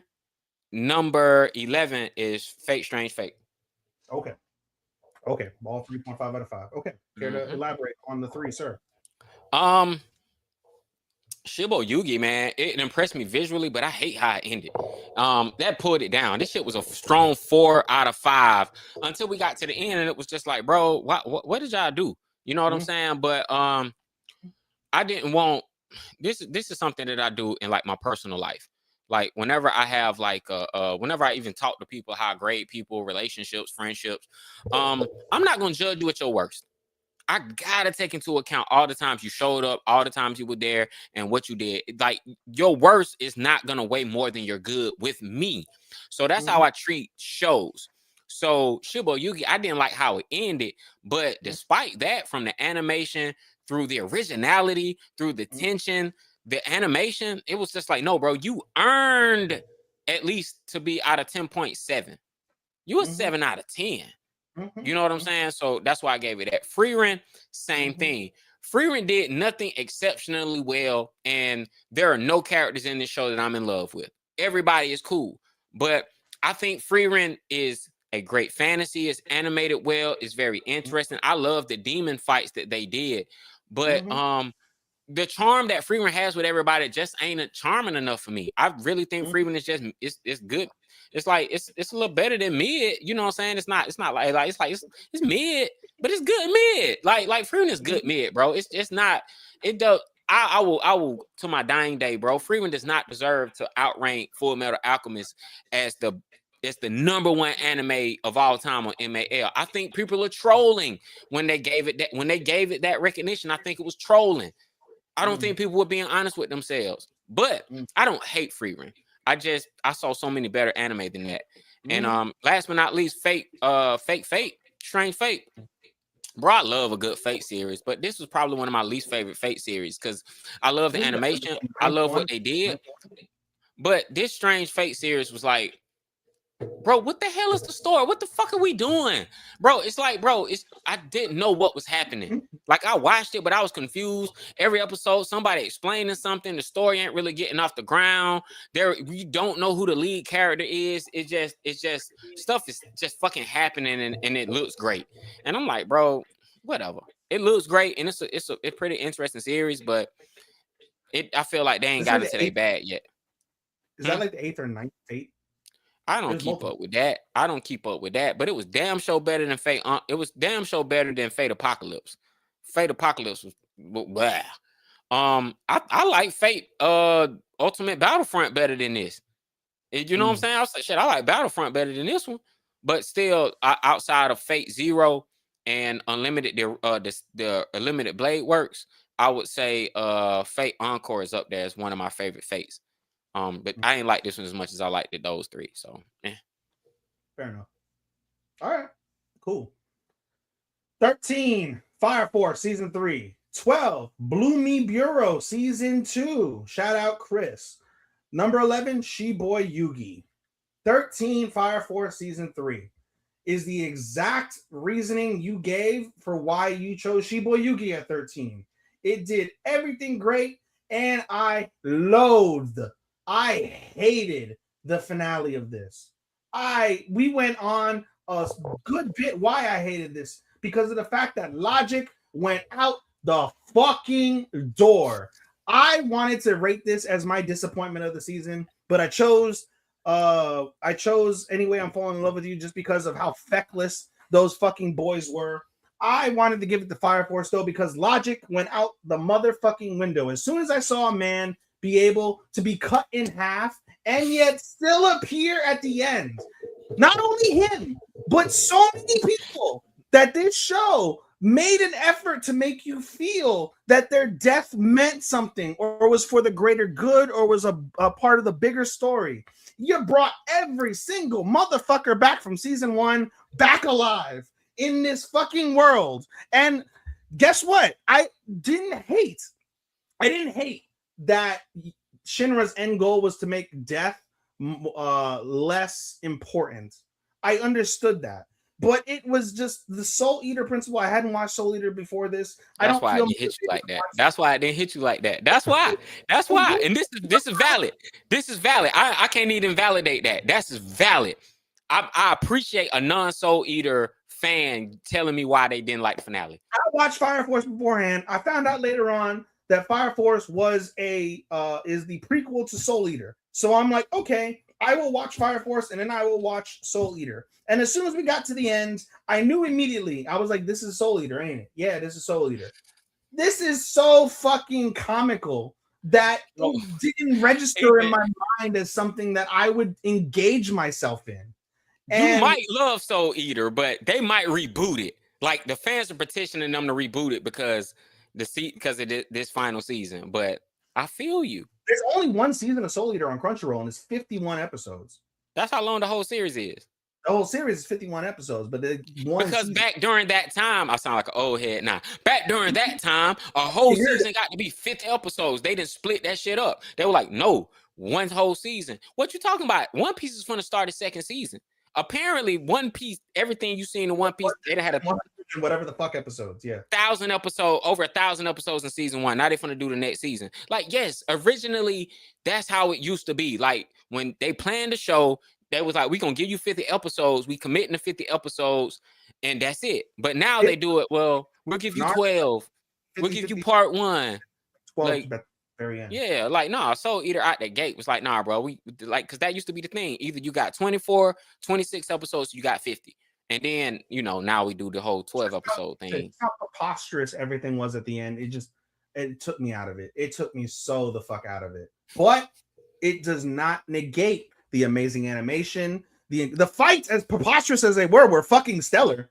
They were entertaining as fuck and really awesome to watch. It was just the lack of like tangible logic that I could not wrap my head around in this show dragged it from I swear to you. I stopped at episode, I want to say 6, and then I didn't watch to the end of the season after that. I had this at number 4 because the first half was tremendous. And then we got to about roughly, I think it's episode 7, where we talked about the scene that I told you about with the old lady and they have her creepily. I'm like, oh, this is fucking next level. I'm in it. I am in it. This is going to be top 3. And then just straight wet liquid out the ass for me. I hated the back end of Fire Force. I hated the end of Fire Force so much. For the last 8 years of my life, since I moved out of my parents' house, I named my Wi-Fi Amaterasu. Not because of Naruto, but because of Fire Force. Ever since I saw Fire Force 1. Actually, I lied. That's probably like 4 years. 2021 or somewhere thereabouts. What'd you give it? A 3.5. Oh, that ain't bad. I can't even trip on that. Okay, well, shit. You gave it. Okay. I gave it a 5 ain't bad. I gave it a 3.5 simply because 1 through 8 was like a 4.5, and then 9 through 12 was like a 2. So it averages out at like a 3.5, somewhere thereabouts. Bloomy Bureau at number 12 now on the opposite end of the spectrum. Bloomy Bureau was a show that was pretty mid throughout the season, but the finale was incredible. The finale is what definitely gave this show enough to make my honorable mentions. The finale involved, and the whole season involved inner turmoil, inner strife, and how that hedged and how that came. And at the end of the day, the show is truly about the Shinsengumi. It is a historical Japanese interpretation of the Shinsengumi from the 1860s. And this is the backstory of how that developed. And the end of that backstory ends up being internal strife almost destroyed the group. And it took several men that had a different interpretation of what they should be, taking out the man that had his own interpretation that didn't fit theirs and was leading them down a destructive path. And in the end, after they've killed this man, they realized the path the man was originally trying to lead them on, and they ended up reconciling and meeting somewhere in the middle. And it's a sad tale that you couldn't do that while the son of a bitch was alive, but it took the sacrifice of him being the villain, being the bad guy, to show them the greater good in the future. And so that resonated really well. And to your point with Shibo Yugi at number 11, I hated the end. It didn't make no motherfucking sense, just like Fire Force. But everything else up until that was tremendous. I was enthralled. I was at the edge of my seat. The animation was superb. The musical composition was really well and really helped everything along throughout the intense and sometimes horrific moments that you saw.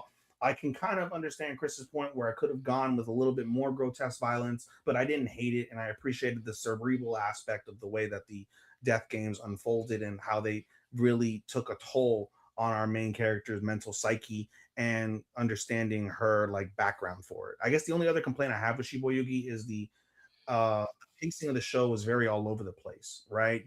When you join Shibuya, she's in her like some like 20th game, and then you see her go, she's now at her like 29th game, and then it reverts back in between those to like her 13th. Bro, like that, bro, thank you. Thank fucking bro. You it was too much. Too much cooking, bro. Too much back and forth. Bro, they going up, then they going back in time. I'm like, bro, pick. Yeah. Like, bro, pick. And it's like, bro, if you're gonna do like this, like you're gonna jump around like this, bro, get somewhere. That shit is so annoying. That shit is so one episode every few. No, because if you start this series out with Shawty like winning her like 70th game, and then you go back and show me playing her 13th, nigga, I know she ain't gonna die. Yeah. You know, it's like, bro, okay, so she ain't gonna die. So why do you have to have 3 episodes telling me to get to what about this game was so important to her life? Oh yeah, boy, you cooking. That was my issue with it. Like, bro, this show could have been at its best at least a 4.5. It could have been a 9 out of 10. You get like 6. Bro, if they would have just 6. And bro, if they would have just started where they started and just kept going forward and up, and the games kept getting harder. Then when we got close to the end, they was like, we're gonna show you what her one on her early games was like when she was a rookie. 99 games. It happened in episode 6. Bro, but the fact that they when they started spending 2-3 episodes on the same game is when they lost me. It's like, bro, I don't care about none of these characters. It didn't need to be that long. It did not need to be. Yeah, you could. Number 11, Shibuya. All right, moving on. Top 10. Number 10. Sean, what you got? All right. My claps died down. All right, number 10. I'm gonna anger some people because I ain't know if you look on MAL, boy, this score is dropped in the tank. I think it pulled up to a 7 out of 10 on MAL, but I'm giving this a 4 out of 5, bro. The Darwin incident, it was original. People don't care about originality these days. They like to see the same thing over and over and over, just in different forms. The Darwin incident was thought provoking. It was original. It was intentional. And yeah, it's American. Like, the reason why people didn't like it is because it was political. It wasn't political like wars, abstractly like Gundam on some shit. It was about some vegans. They were vegan. They were it was like, bro, they view y'all Americans, bro. They view us Americans like, oh yeah, y'all on this vegan shit. Y'all through y'all personal states, y'all try to change the world or affect the world through y'all personal beliefs. It was a show about how personal beliefs can bleed into society and how that can be problematic when people make their personal values, when people push their personal values on the world. But it also asks the question, what happens when someone is a person, but because of their, like, the human Z, like, he wasn't a human, he was an animal, but he was intelligent. So it also begged the question of, like, where do you draw the line when it comes to, like, animals and food? Like, do animals stop being food because they taste good, or do they stop being food because they have intelligence? And then it comes to, okay, so how do we measure intelligence when it comes to animals? How do we measure intelligence? Is it their ability to read, their ability to do human things? Like, do you really judge do you really judge a fish by its ability to climb a tree? Like, that's what the show asked. But the main character, Charlie was a human Z. His best friend was Rebecca.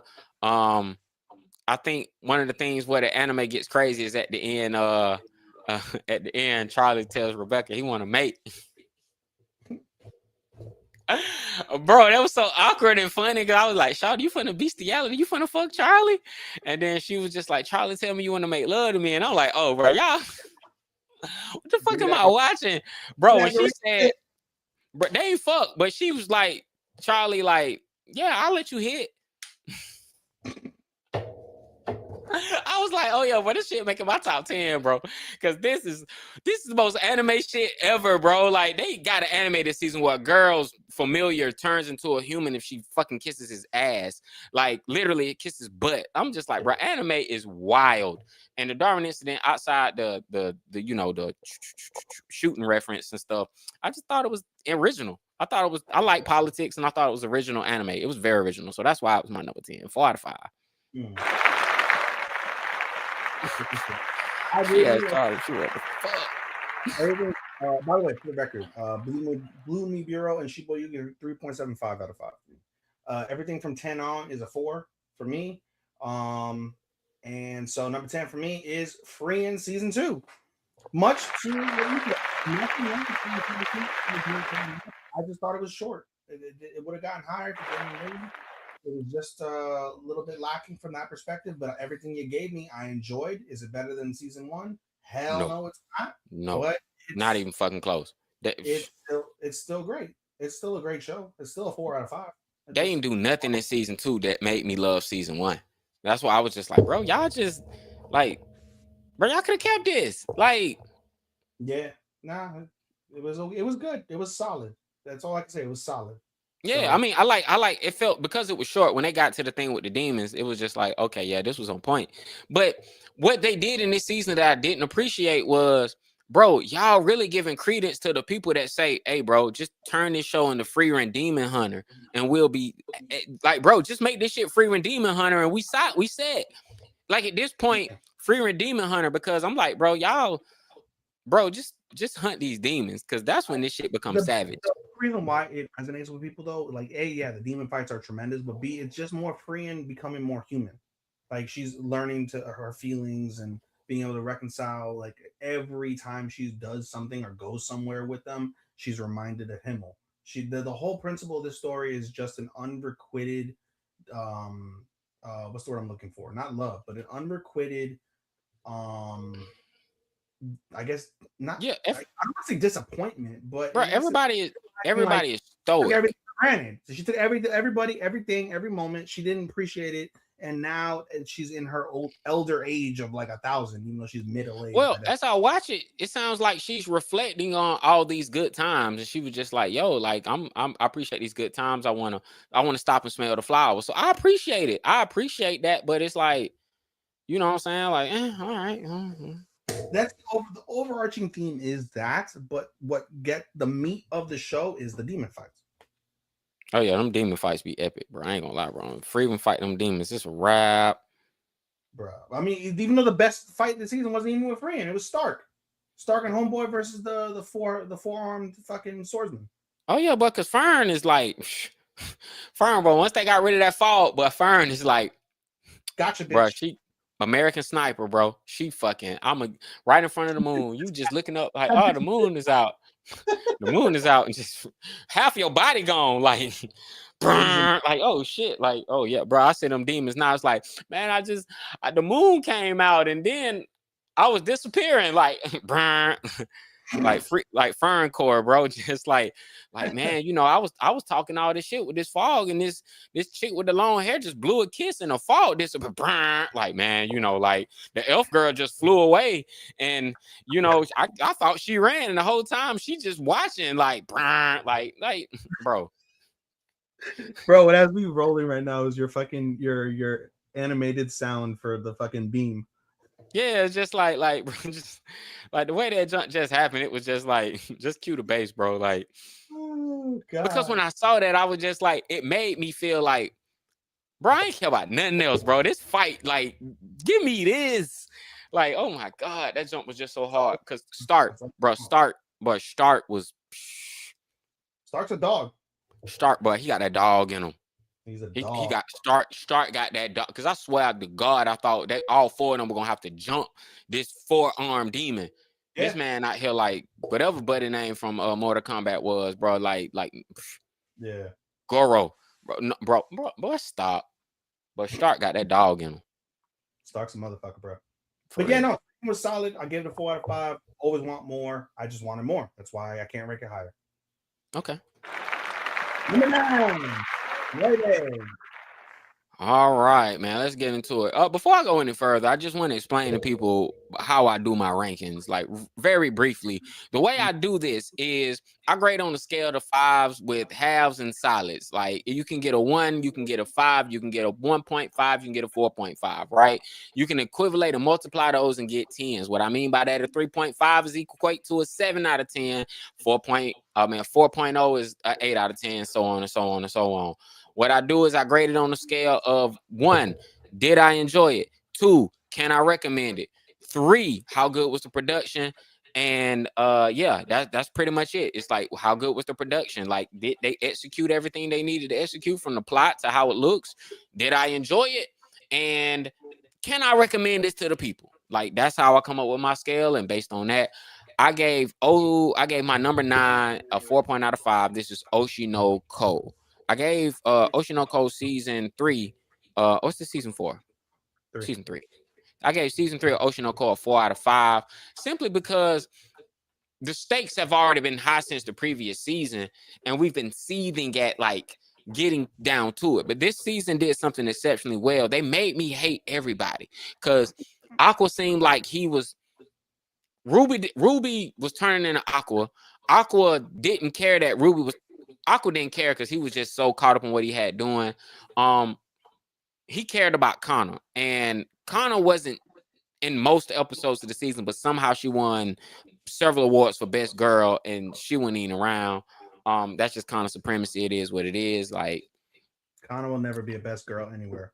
I like how it ended. Like, Oshi was good. It's a 4 out of 5, but I really like how they ended it. They ended it with a bang. So that's ultimately I have nothing bad to say about Oshi. It's just hard to compete with last season, because last season the animation was even crazier. This season the animation didn't really blow me away. There was nothing impressive about the animation this was season. peaked during the most emotional of scenes. That's where we got the eyes. We got the eyes during the most And they emotional. always do that. But last season, when you saw the emotion through the acting, through the stage play, the 2.5. You felt it. Yeah, you felt it more. This season, it was like just anger. It was just anger and darkness. That's all it was. Everybody had anger and darkness. Like, everybody was like Kana, anger, darkness. Aqua, anger, darkness. Like everybody had anger and darkness. Like, it wasn't a range of emotion. Everybody this season was out for blood. Mm-hmm. Or out for self. It was like everybody was dark. This season was just overly dark. There was no bright light. It was just dark, which is good. But yeah, bro, I fuck with you. Yeah, bro, that's that's my 9. What's your 9? Let me ask you something, because your grading scale makes complete and total sense, right? No problem. But when I look at it from, like, your grading scale makes total sense as it relates to how I do it on Analyst. On Mal, so right with Mal, I can give, like, for example, I gave Freean I think I gave it a 7 out of 10, right? But that means I would have given it a 3.5 according to that. To me, it's a 4 on the Mal scale. But when I look at the analyst, on the analyst scale, but when I look at the Mal scale, 6 is fine, 7 is good, 8 is very good, 9 is excellent, 10 is perfect. So I never give anything perfect. I give things like excellent. And then it goes forth in there. So even though I gave, it's weird because with Freean, I gave it a 4 on Analyst, and gave it, I think, a 7, which is very good, on Mal. But I also gave my number 9, You and I Are Polar Opposites, a 7 on Mal, but I only gave it a 3 stars on Analyst. That's why so low, bro? It's tricky.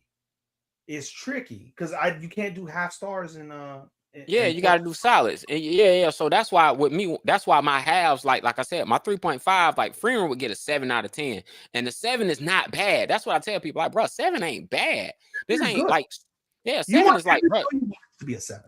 Yeah, bro, 7 is good. 7 is average. To me, 7 is average. 8 means above average, meaning like 7, you met expectations. 8, you exceeded expectations. 9, you were damn near perfect.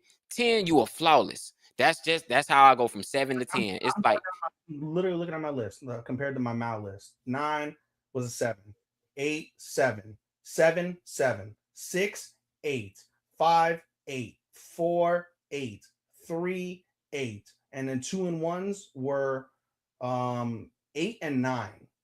Even though my two and ones I gave 5 stars, but one of them was an 8, the other one was a 9. oh yeah, So bro, I'm all confused. But hey, man, it's your system. they don't match. That's just intriguing. So yeah, as I mentioned, number 9, you and I are polar opposites. I had this at number 11, and the way that Sean and I discussed this earlier in the show, I had to bump it up. I bumped it up above Shibo Yugi. I bumped it up over Freeing. I ain't gonna bump it up no more compared because I like everything else way more. But you and I are polar opposites was a show that, like I mentioned previously, it was a little bit of a work.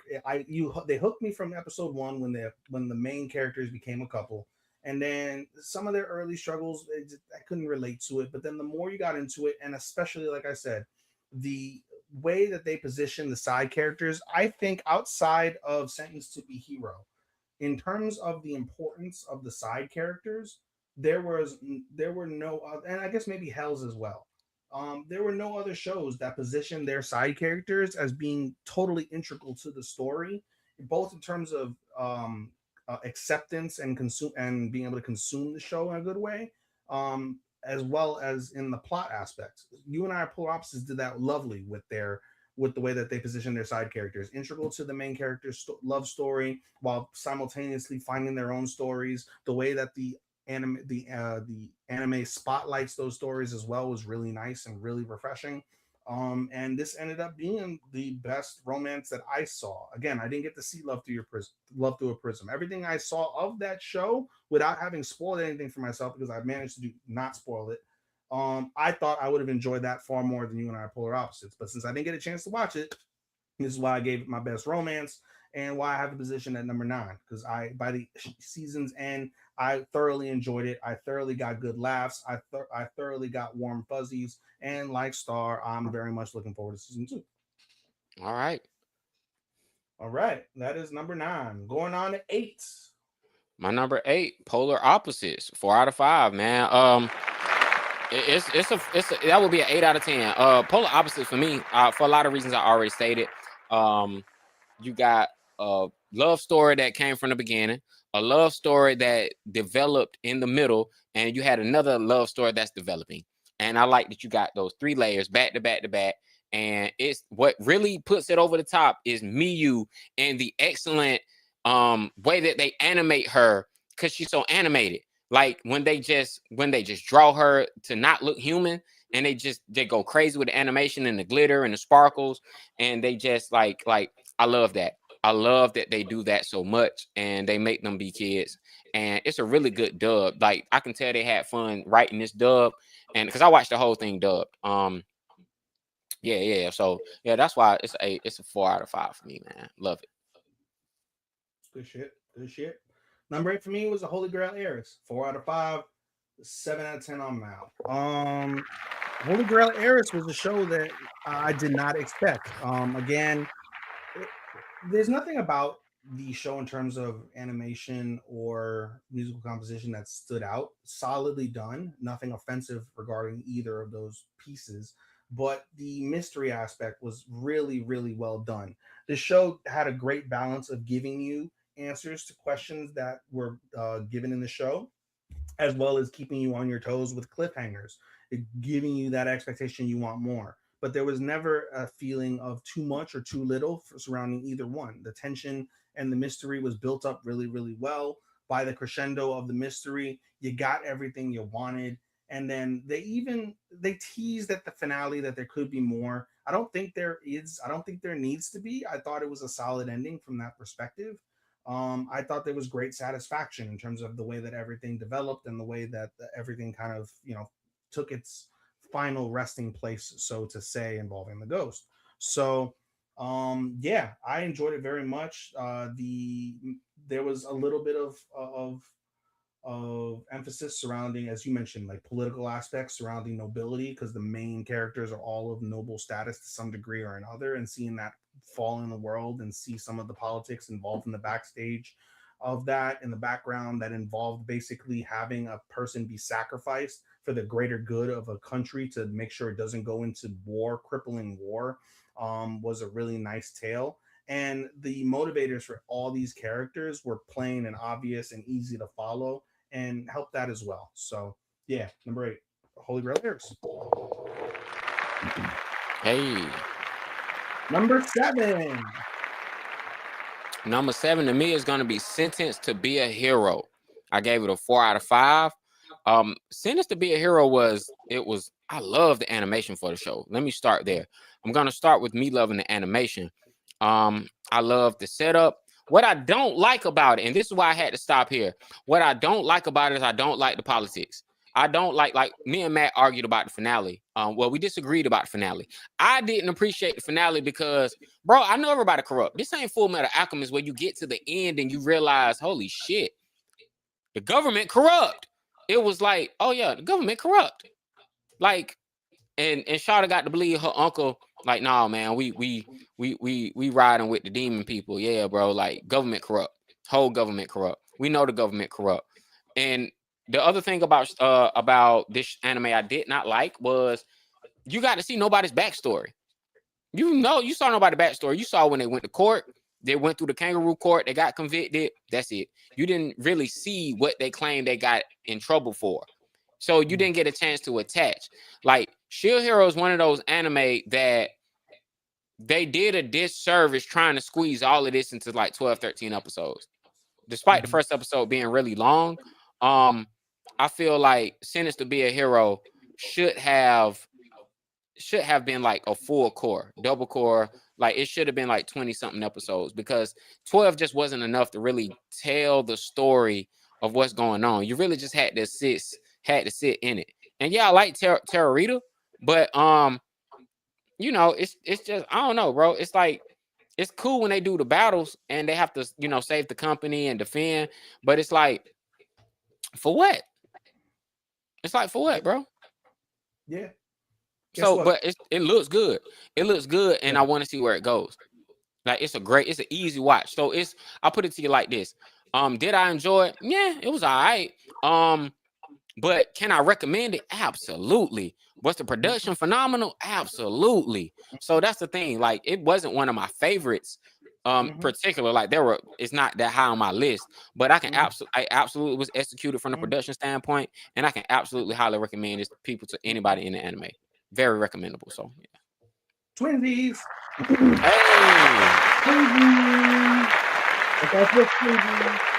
Number 7. I will counter your point in terms of the finale. You're right in terms of the fact that we understood the government was corrupt from the jump. I think it was just the emotional aspect of how this was the one true supporter that Homegirl had, and to have come to find out that she was betrayed by him and had to put the dog down, so to speak, is what really led to that. And now, after all this time that she spent throughout the season judging the heroes, talking shit about the heroes, she warmed up the Xylo, and now she's become a hero of her own to conclude the season. I thought it was very poetic and very interesting from that perspective. And then the other thing I would say in regards to the show is just, damn, I lost my point of what I was going to say about the show. Oh, in terms of recommendations, this is one of the few shows this season that got a lot of Western support. A lot of people that I know that don't really watch a lot of anime were asking, yo, I've heard about Sentenced to Be Hero. Is this good? Is it really good? Is it solid? Like, should I watch it? And I tell them, hell yeah. If you like Solo Leveling, you'll like this. Yeah, you should definitely watch it. It's way better than Solo Leveling. I'll tell you that. It's better than Solo Leveling. It's more, you get far more in terms of the plot. You get way more plot.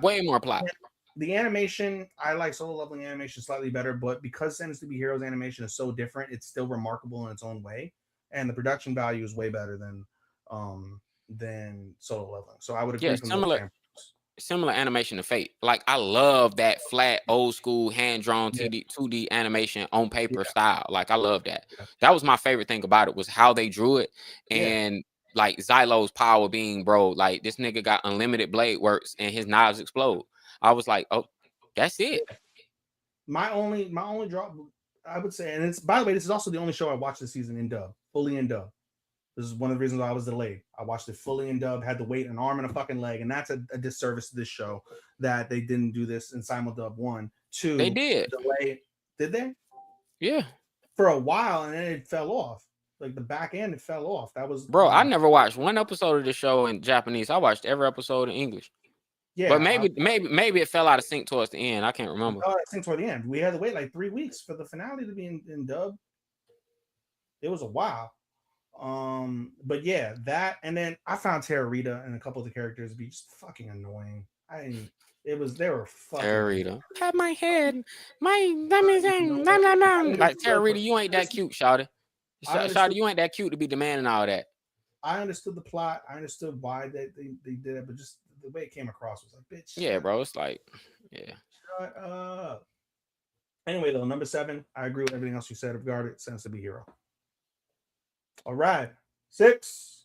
Number 6, man, it's gonna be JJK Culling Game art. I saw this in the theater. I saw the Culling Game first episode in the theater when I saw the little recap movie, and bro, this was a marvel to see on the screen. And then I started watching and I was just like, bro, I love these characters. Like, these are 3 of my favorite characters in the whole show. So I ain't gonna lie, Culling Game, I like Culling Game more than I like the first season. Season 2 is, I don't think they're gonna ever top season 2. They're never gonna top Shibuya art. They're never gonna top that art. They won't. I don't think Culling Game can top that art. But Culling Game is so freaking fun. Like from the Kill Bill at the beginning to just Yuji, like they didn't even really got to him. You know, he had the first fight, and then it's like it bounces around with everybody. Ichidori. Like, I don't know, bro. I really enjoyed JJK. I don't see how people shit on it the way they do, the people who choose to. I just feel like I don't know, bro. JJK is elite. It's an elite shonen. Megumin did his thing. I love his fight. Yuta, I fucking love Yuta. Like, I think Yuta is so fucking awesome. Chotosu, Shosu, Shosu flipping sides. Like I saw it in the movie. I thought that was dope. Because that's his brother. You find out this Yuji Itadori thing or real deep with his dad. Bro, it's just like where they left it with the story. Like this is their like tournament arc. You know what I'm saying? Like, okay, so I was like, okay, so this is y'all tournament arc. Let's go. You know what I'm saying? Like, oh, let's go. So yeah, I'm with it, bro. Fair enough. I got a little bit higher.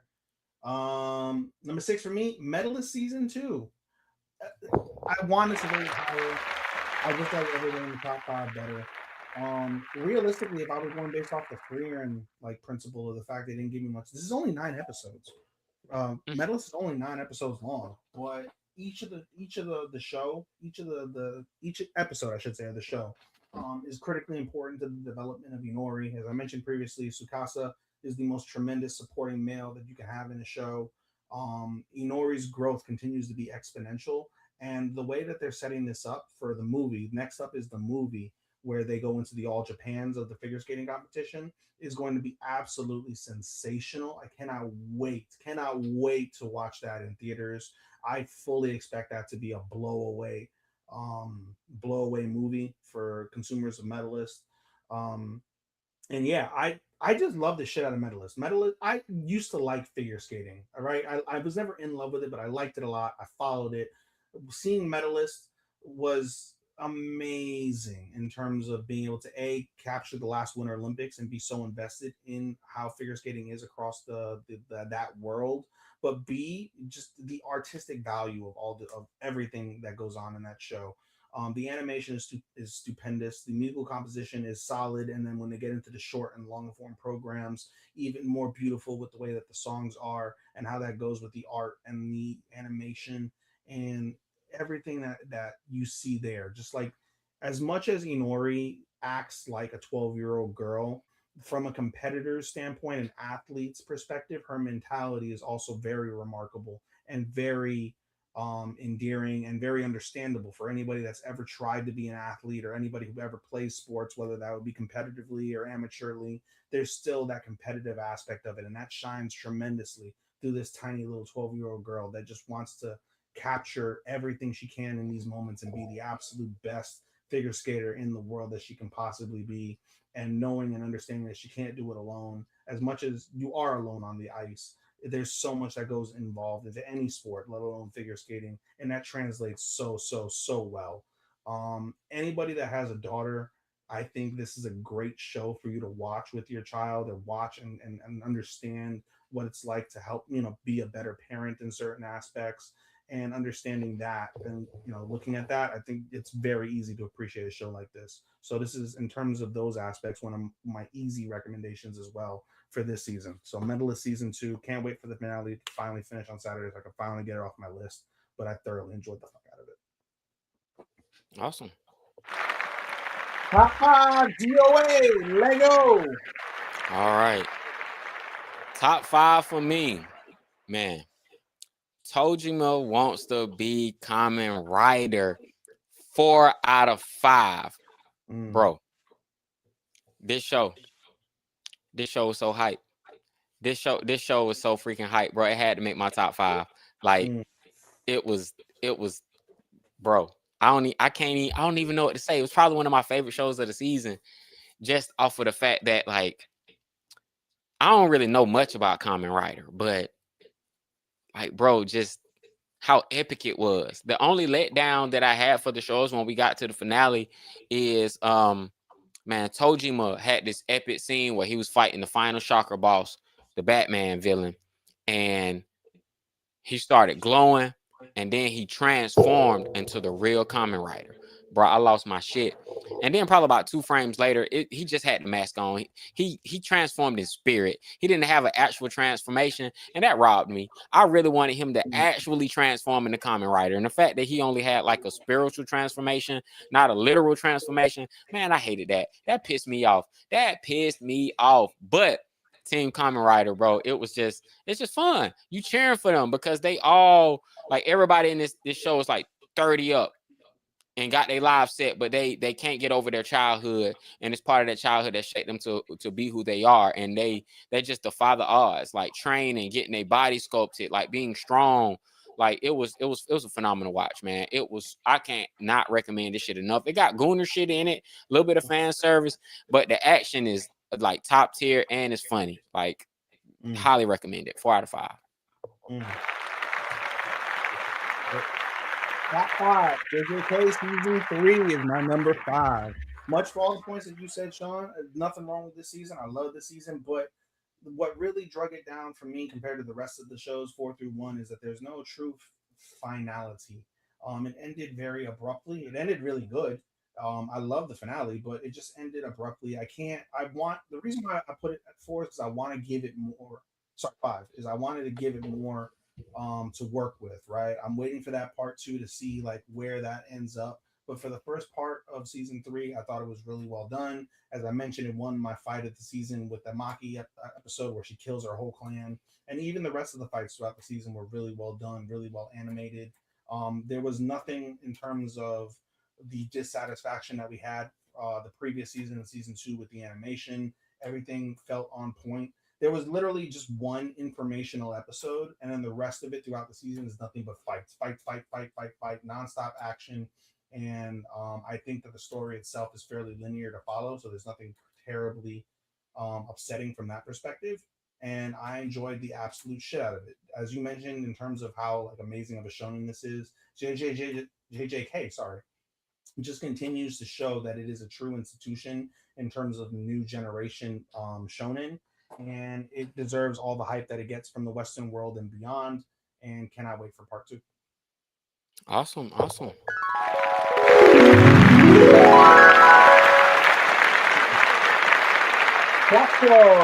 Number 4.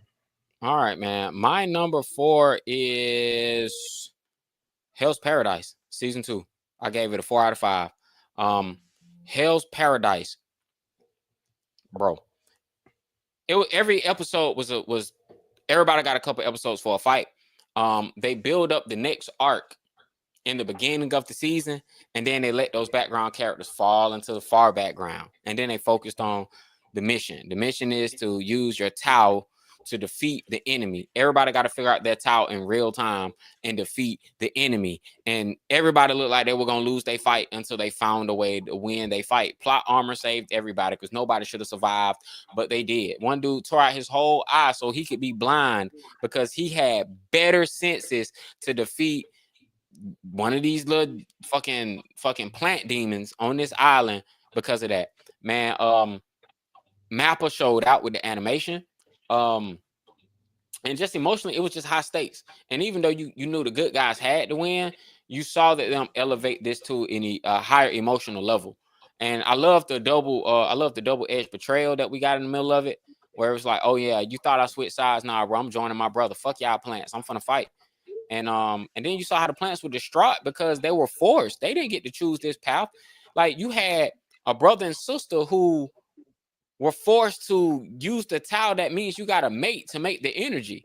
And they were just like, bro, we have to do this. This is our purpose. And they were so conflicted and hated it, but they had so much love for each other. But you know, it wasn't romantic love. It was like brotherly, sisterly love, but they had to go through with it because that was just what they were told to do. So you get more of the hierarchy. Then you find out more of the plans that the plants and stuff got as far as like, no, bro, we don't just want to feed, bro. We want to go out into the mainland and really take shit over. Like we don't want to be confined to this island. We've been here for hundreds of years. We want to leave. And it's like, okay, bet. And Benny Maru just, I think the last episode did it justice when he had to fight ninjas from his own clan. And it's like it's one big misunderstanding, but ain't nobody gonna listen. And then it just go off. Love it. 4 out of 5.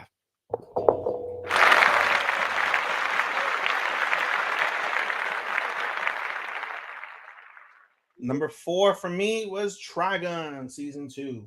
Trigun Season 2, again, as I mentioned previously, the animation is the best 3D animation that you can have across the entire anime world. They do it the absolute best. The story, again, was a wonderful addition to the Trigun lore. I am one of those people that enjoys the new Trigun, the rebooted Trigun, more than the original Trigun. Part of that is because we get a lot more background, in addition to the animation and the musical composition, but we get a lot more background in terms of some of the characters. We get different motivations as well, and we see different aspects of them that we don't get to see in the original Trigun. And the fact that they've expounded on those things, I thought was really, really, really solid. As I mentioned, everything in the show culminates in the finale. A wonderfully told finale, a great final chapter as it relates to Knives versus Bash and what that meant in terms of their world of being able to expand and be able to grow humanity and find new life in a place full of desolate nothing. And I enjoyed the season throughout very much.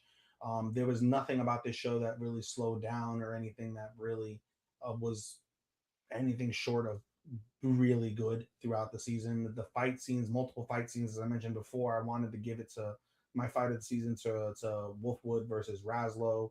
I thought that was a great story, and just the overall stories of being able to kind of rehumanize these ways through the battle. They do it differently, right? People will criticize Demon Slayer for humanizing the demons, and they do it in a really annoying and blah way. But the way that Trigun tries to humanize its villains is really well told, and you don't get an overabundance of backstory, but you get enough backstory to be able to understand the motivators of these characters and see where the good guys are trying to come and the avenues that they're trying to pursue to turn over that new leaf, be able to give them final peace and things of that nature. And I thought that that's told tremendously well as well. So number 4, Trigun Season 2.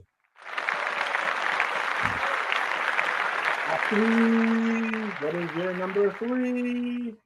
All right, man. My number 3 through 1, they are all 4.5s. These are all would be considered 9 out of 10s, bro. These are anime that were damn near perfect. And I'm gonna start this off with number 3, Fire Force final season. Jesus. I don't care what none of y'all say. It had the best finale of the whole season. Best finale. The best finale of the whole season. I saw this finale and I was just like, oh no, bro, this it. It's it. This top 3. Because I like Soul Eater. Like I was a Soul Eater fan. So when the moon changed, I was like, oh shit, the moon done changed. It's a Soul Eater moon. When the sun changed, I was like, oh shit, it's a Soul Eater moon. Sun. Bro, when Shinra got his powers, and the animation was always on 10. Like they didn't slack on the animation at all. Now, I'm not a manga reader. Manga readers give it slack because they said they packed way too many chapters into the final season. They skipped a lot of shit. I didn't notice. I didn't notice, and I didn't give a fuck. I did not care. I don't care what happened in the manga that they skipped on because I couldn't tell. I couldn't tell. Now there were little parts where it just kind of felt like, bro, let's just wrap this shit up. The whole season did, like, pacing wise, it did feel like they were just like, bro, let's just wrap this shit up.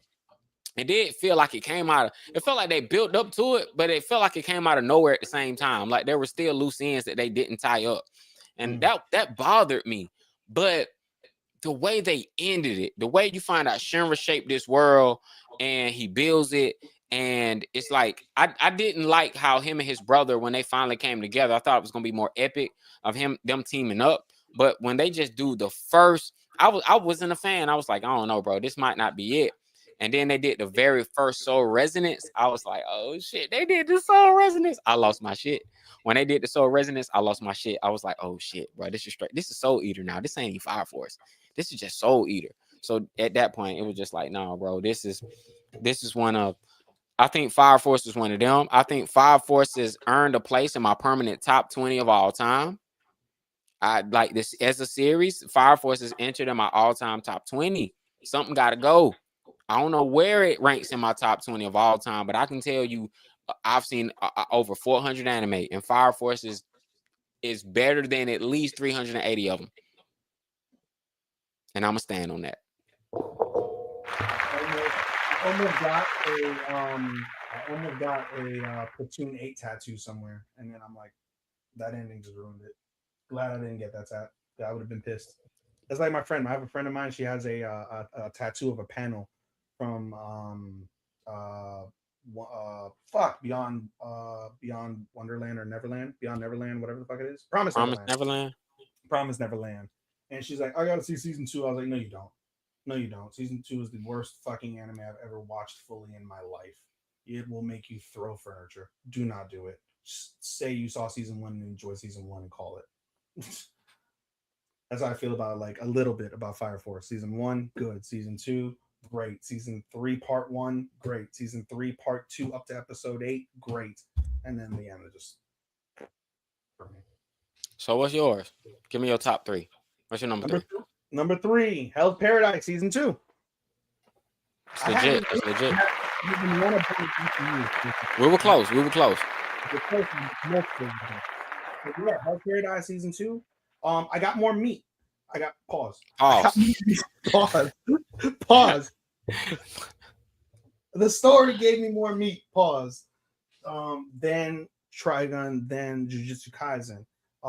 We got a lot more from it. Keep in mind, remember, this is I believe this is only 13 episodes. I thought this was a longer form, but this is only 13 episodes. But it was still super solid. Everything that this story wanted to tell throughout the season was tremendous. Again, just like the Trigun, just like Jujutsu Kaisen, one informational episode, which is episode 1, and then the rest of it is just fights. Drama. How are they going to overcome these seemingly immortal beasts? And you see them transform.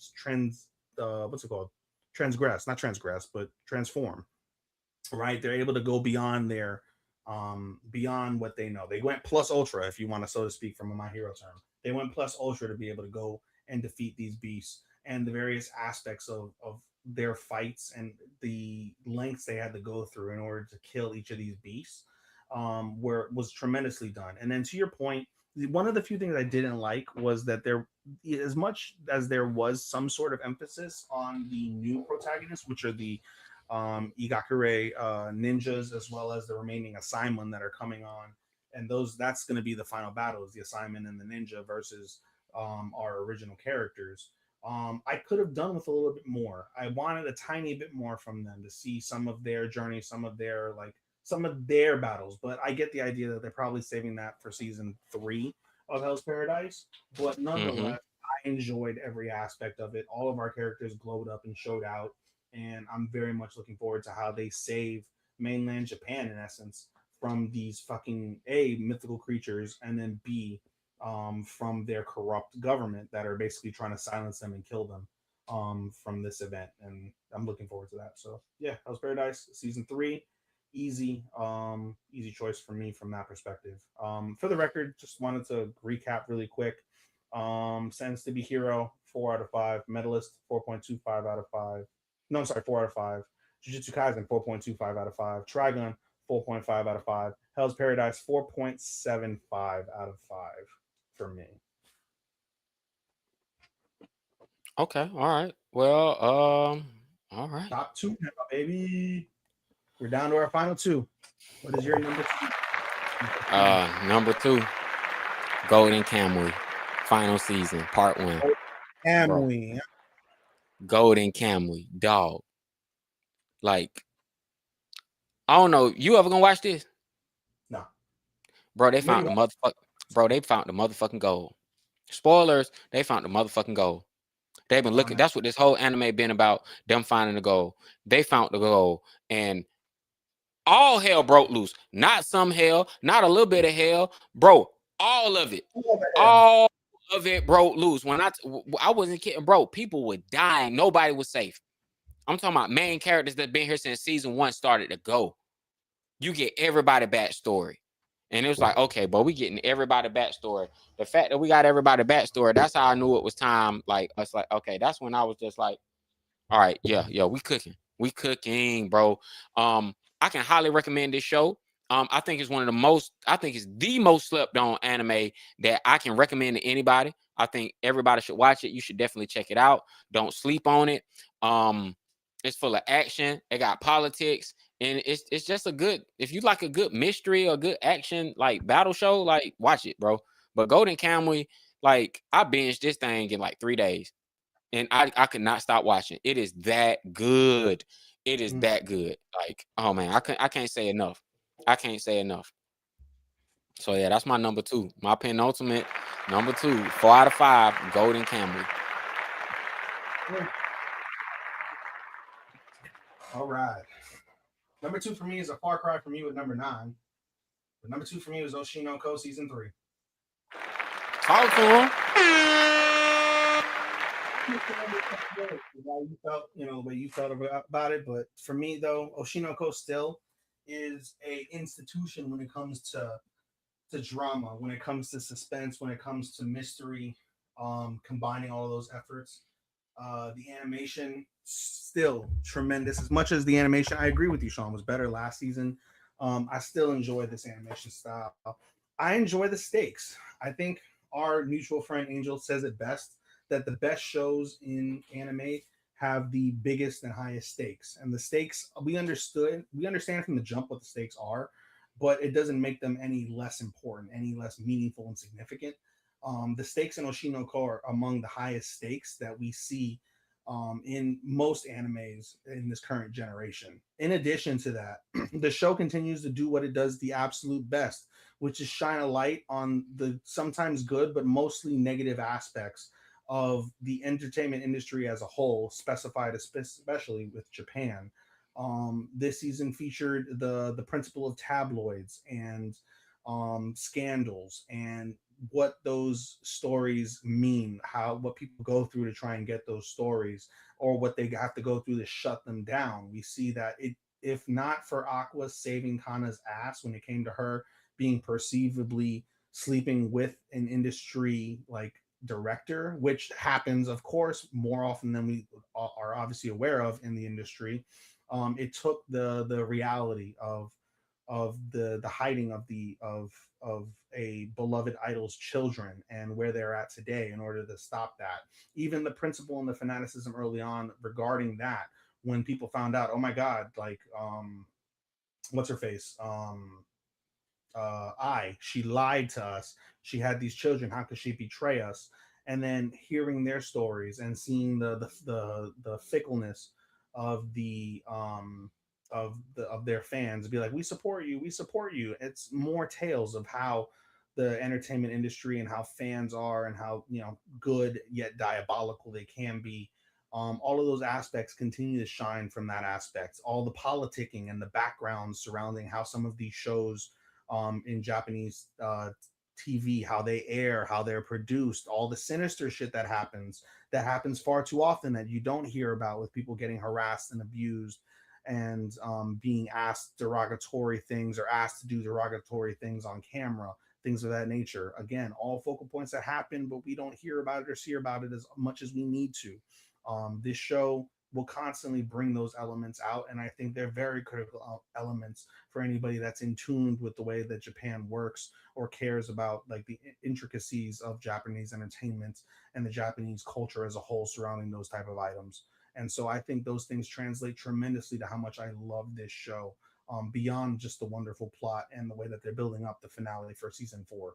So Oshinoko is my number 2 anime for 2026 winter. All right. The number 1 shows of this winter 2026 season are upon us. Sean, bless us with your number 1 show for this season, sir.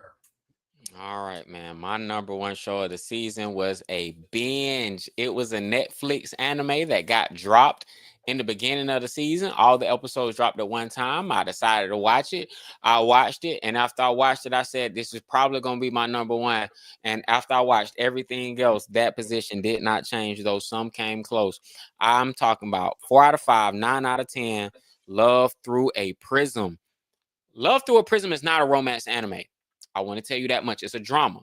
It has romance in it. The best part of it is not the romance. The romance really, like, I'm not even the biggest fan of the romance. But what I do like is about art. It's about passion. And because I'm an artist and I understand what it's like to want to create and want to get seen through the world of art, it's about 2 people who fall in love with the other person's art so much they can understand the other person intimately. It's like, imagine you don't even like nobody. Imagine you hate somebody. So you ain't fond of somebody, but you end up look like, damn, bro. Like, yeah, man. Anyway, yeah, I don't want to talk about her right now. But goddamn, who painted that? Damn, that shit is the most beautiful thing I've ever seen. Bro, who the fuck did that? Oh, that girl you claim you don't like. Stop. Man, like they seem so like lonely and cold, but this shit is so warm and beautiful. Like, are you sure they painted this shit? It's like, yeah. So that person, because of their art, gets on your mind constantly. And then you like, damn, they so good. Man, I gotta do something better than that. So then it becomes motivation. And then it becomes this contest of these 2 people trying to outdo each other. And they slowly start falling along the way. And then a big ass twist happens. And I can't spoil that because you might watch it. But when this twist happens, it's like, Matt hated the twist. I love the twist. When I got the twist, I was like, oh shit, this changes everything. Now this shit is a whole romance show. And then from there, I just it pulled all the heartstrings I needed it to pull. I was impressed by the backgrounds being paintings and the soundtrack. I felt like they nailed everything. What put it over the top was it take place in London and everybody talked with a British accent.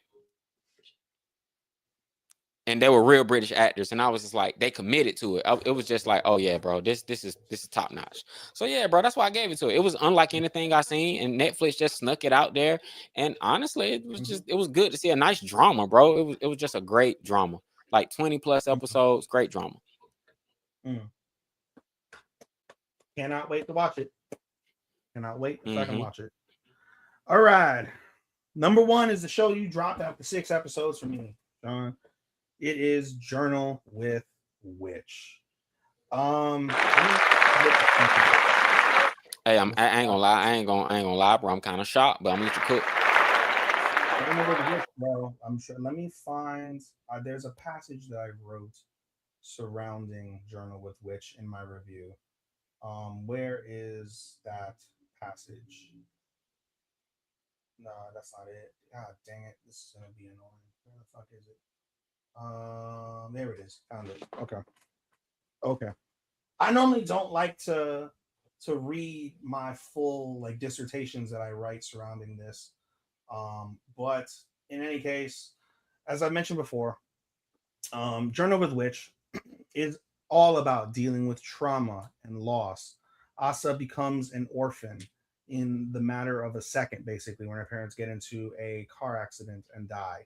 Asa's family doesn't want to really adopt her. She finds herself lost until her aunt Makio, who hated her mother, they're legit sisters. She hated her, and vice versa. And there was no finality surrounding that. She steps up and she adopts Asa, and the story basically progresses with the two girls having to learn from each other different points of view, different aspects, different ways of living, having to confront the reality that they'll never really get the closure that they so desperately seek. Makia will never get the closure of knowing why her sister was such a bitch to her and why she constantly like belittled her and talked shit about her. And Asa will never get the understanding of really knowing if her mother and family really liked her. Throughout the season, you see a very despondent father. He didn't really care a hell of a lot what really happened with Asa. Cared about her Mm-hmm. because that's her daughter, but didn't really truly give a shit about her as a whole per se. Right? Didn't outwardly express that. Her mother was strict, but at the same time was kind, but didn't give off those loving vibes. Asa gets a journal midway through the season, and it changes her entire perspective. And in essence, throughout the season, she goes through the five stages of grief, right? Sadness, anger, depression, Mm. um, understanding. And she goes through all those stages. And you see them at various points, not in order, but she goes through all the five stages. And throughout all of that, you get a sense of not understanding per se, but a sense of being able to connect to those motivations and really feel for this girl. Like being a teenage girl in general is a hard time in your life. Being a teenage girl dealing with trauma and tragedy takes everything to a whole different level. And the way that they portray that is really a wonderful thing to see. From here is where I'll start to read my dissertation on the remainder of the show. The show does a wonderful job with its side characters, from the ex-boyfriend of Makio to a lawyer who ends up being another supporter of Makio and Asa, to Makio's friends and their mother, their last living closest family member. Asa's best friend is a humongous influence, especially with her mother, who becomes close to Makio like she once was with her sister. There's even a side story with Asa's best friend where she questions her own sexuality, and by season's end effectively comes out the closet and finds someone who likes her for her, and vice versa. All sublime additions to the story. Going to the animation itself, the animation, it features moments where the characters often find themselves lost in a different dimension. For Asa, she is lost in the desert, contemplating her sudden loneliness and trying to find her way through an unknown landscape with no real ways to navigate. For Makio, she's stuck on a deserted island where she reconciles with her multitude of emotions and feelings, all while balancing her work schedule as a functioning adult. A beautiful way to help draw the feelings even further out for the viewer to feel. The finale is amazing as well. From Asa's song to a poem and article Makio posts on a blog soon afterwards. The show concludes quite satisfyingly with a time skip to 10 years in the future that doesn't feature Makio, but features Asa and her best friend continuing their friendship and wanting to visit Makio again as they dwell on the past, and inner monologue plays about the past and how much growth has occurred from one horrible event. At the end of the day, that's what this show is about. It's about finding an avenue to be able to grow beyond the tragedy, beyond the stressors that these people went through in order to become better versions of themselves, versions they would have not found had they not gone through these terrible events. And being able to reconcile and move past them is, in essence, one of the greatest things that we can really do as humans, I feel. It really is about being able to take these horrible experiences, build something from them, and be able to grow from them, all while remembering everything that you were able to remember in a positive light from those person or persons you may have lost, and being able to try and find any sort of way to galvanize yourself to be able to move forward into a better and positive future. And I think Journal with Which encapsulates all of those things to a T. 5 out of 5. What? That's why it's hard for me to tell you to not give up on it because it gets a little bit slow. But I think if you go through a period of like of loss or potential loss, I think those things translate a little bit more. On a personal note, one of my family members is going through horrible shit and is on death's door, and so I think that's another thing that helped me realize and helped me appreciate this show a lot more. When I got to the finale, I would ask a few people, do you ever watch a show and not be like physically moved to the point of tears, but be emotionally moved and invested through that? And I think Journal with Witch does a really good That's job what it of did for you. emotionally moving you. Yeah, it moves That's you. what that's It what moves you. that's It what makes Love you Through a Prism did for me. think Like about Love Through profound thoughts and feelings and be able to try and compartmentalize lots of moments. yeah, like Love Through a Prism touched me. Like it was touching. Like it was touching. Like it's like Mhm. I shed, you know what I'm saying? When it made me like shed tears, like it emotionally moved me and like it touched me like, oh shit. Like, damn, bro, this shit got to my heart. Like it pulled the heartstrings. And I was like, if you can do that, then I gotta get you. No other show emotionally got me to that level like that Mhm. except that one. So I was like, bro, you really moved me. You know what I'm saying? So I felt like I had to do it. So I can feel you on that. Yeah.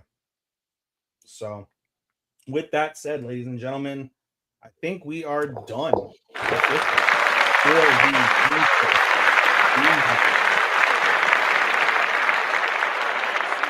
the tremendous stuff, ladies and gentlemen. We like to close it out with shows we are watching in the spring season. I'll be honest with you, folks. I marked for whatever the fuck dumb reason 30 different shows this season that I'm watched or supposed to watch. There's no way in God's green earth I'm watching 30 shows. No way in hell.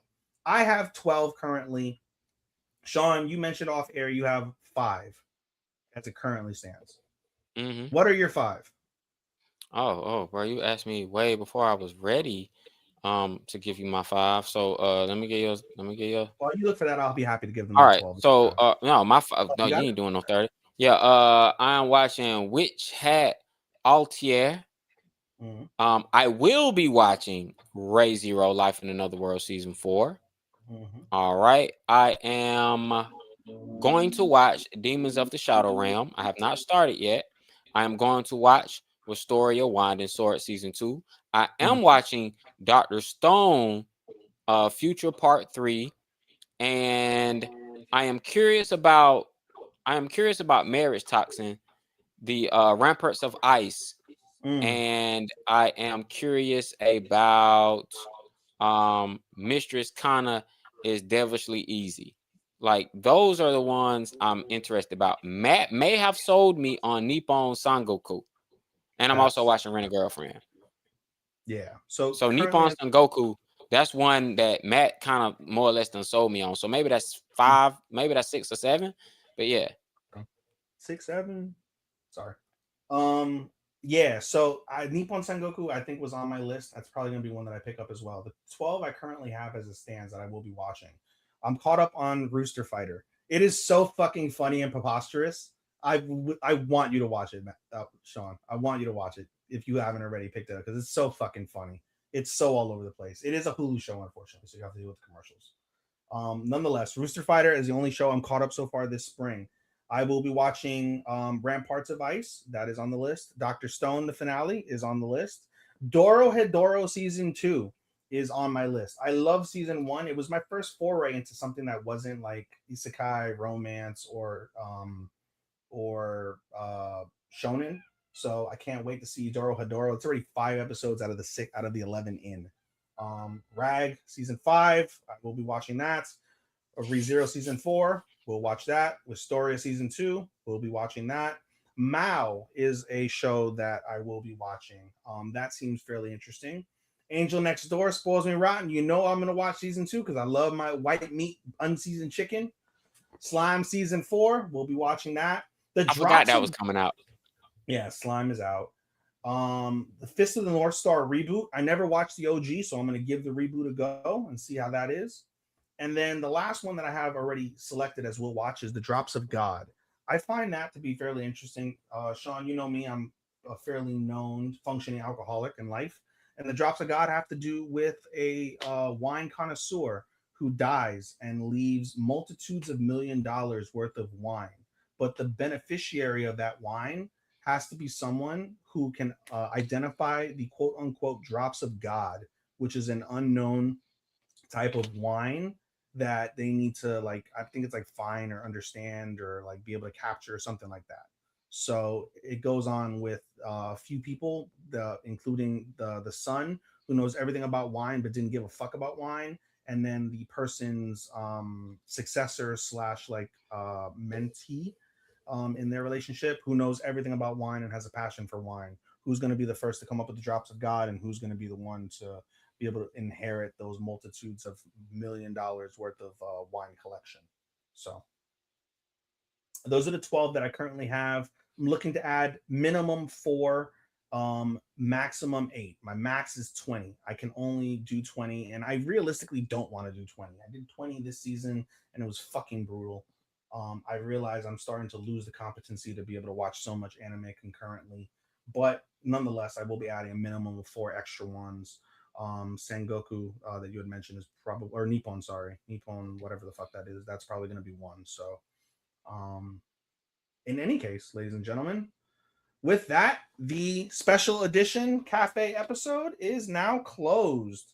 John, thank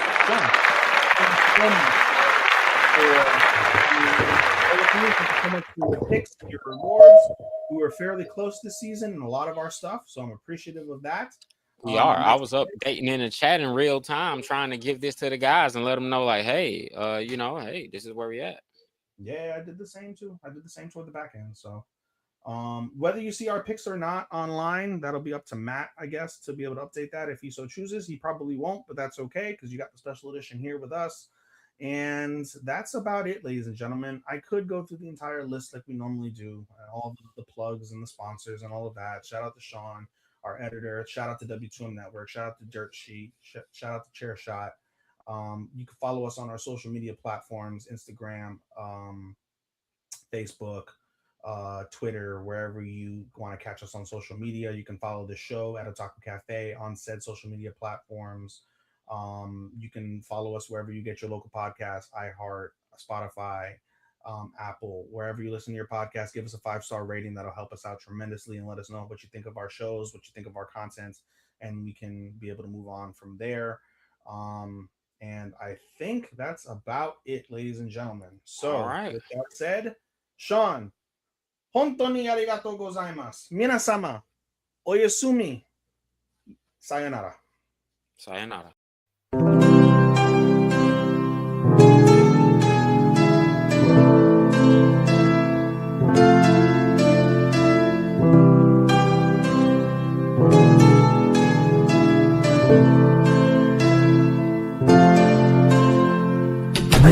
The sun goes to sleep, I find myself in a heap because it hurts so much to be away from you. It makes my day when I get a text from you, but still I say goodbye again. Let's hope this isn't the last time that I see your face, but hey, it's fine. I know everybody needs a little space. There's no one to blame. Goodbye again. Let's hope this isn't the last time that I hear your voice, but it's your choice. I can't keep you here forever. Just promise me that you'll come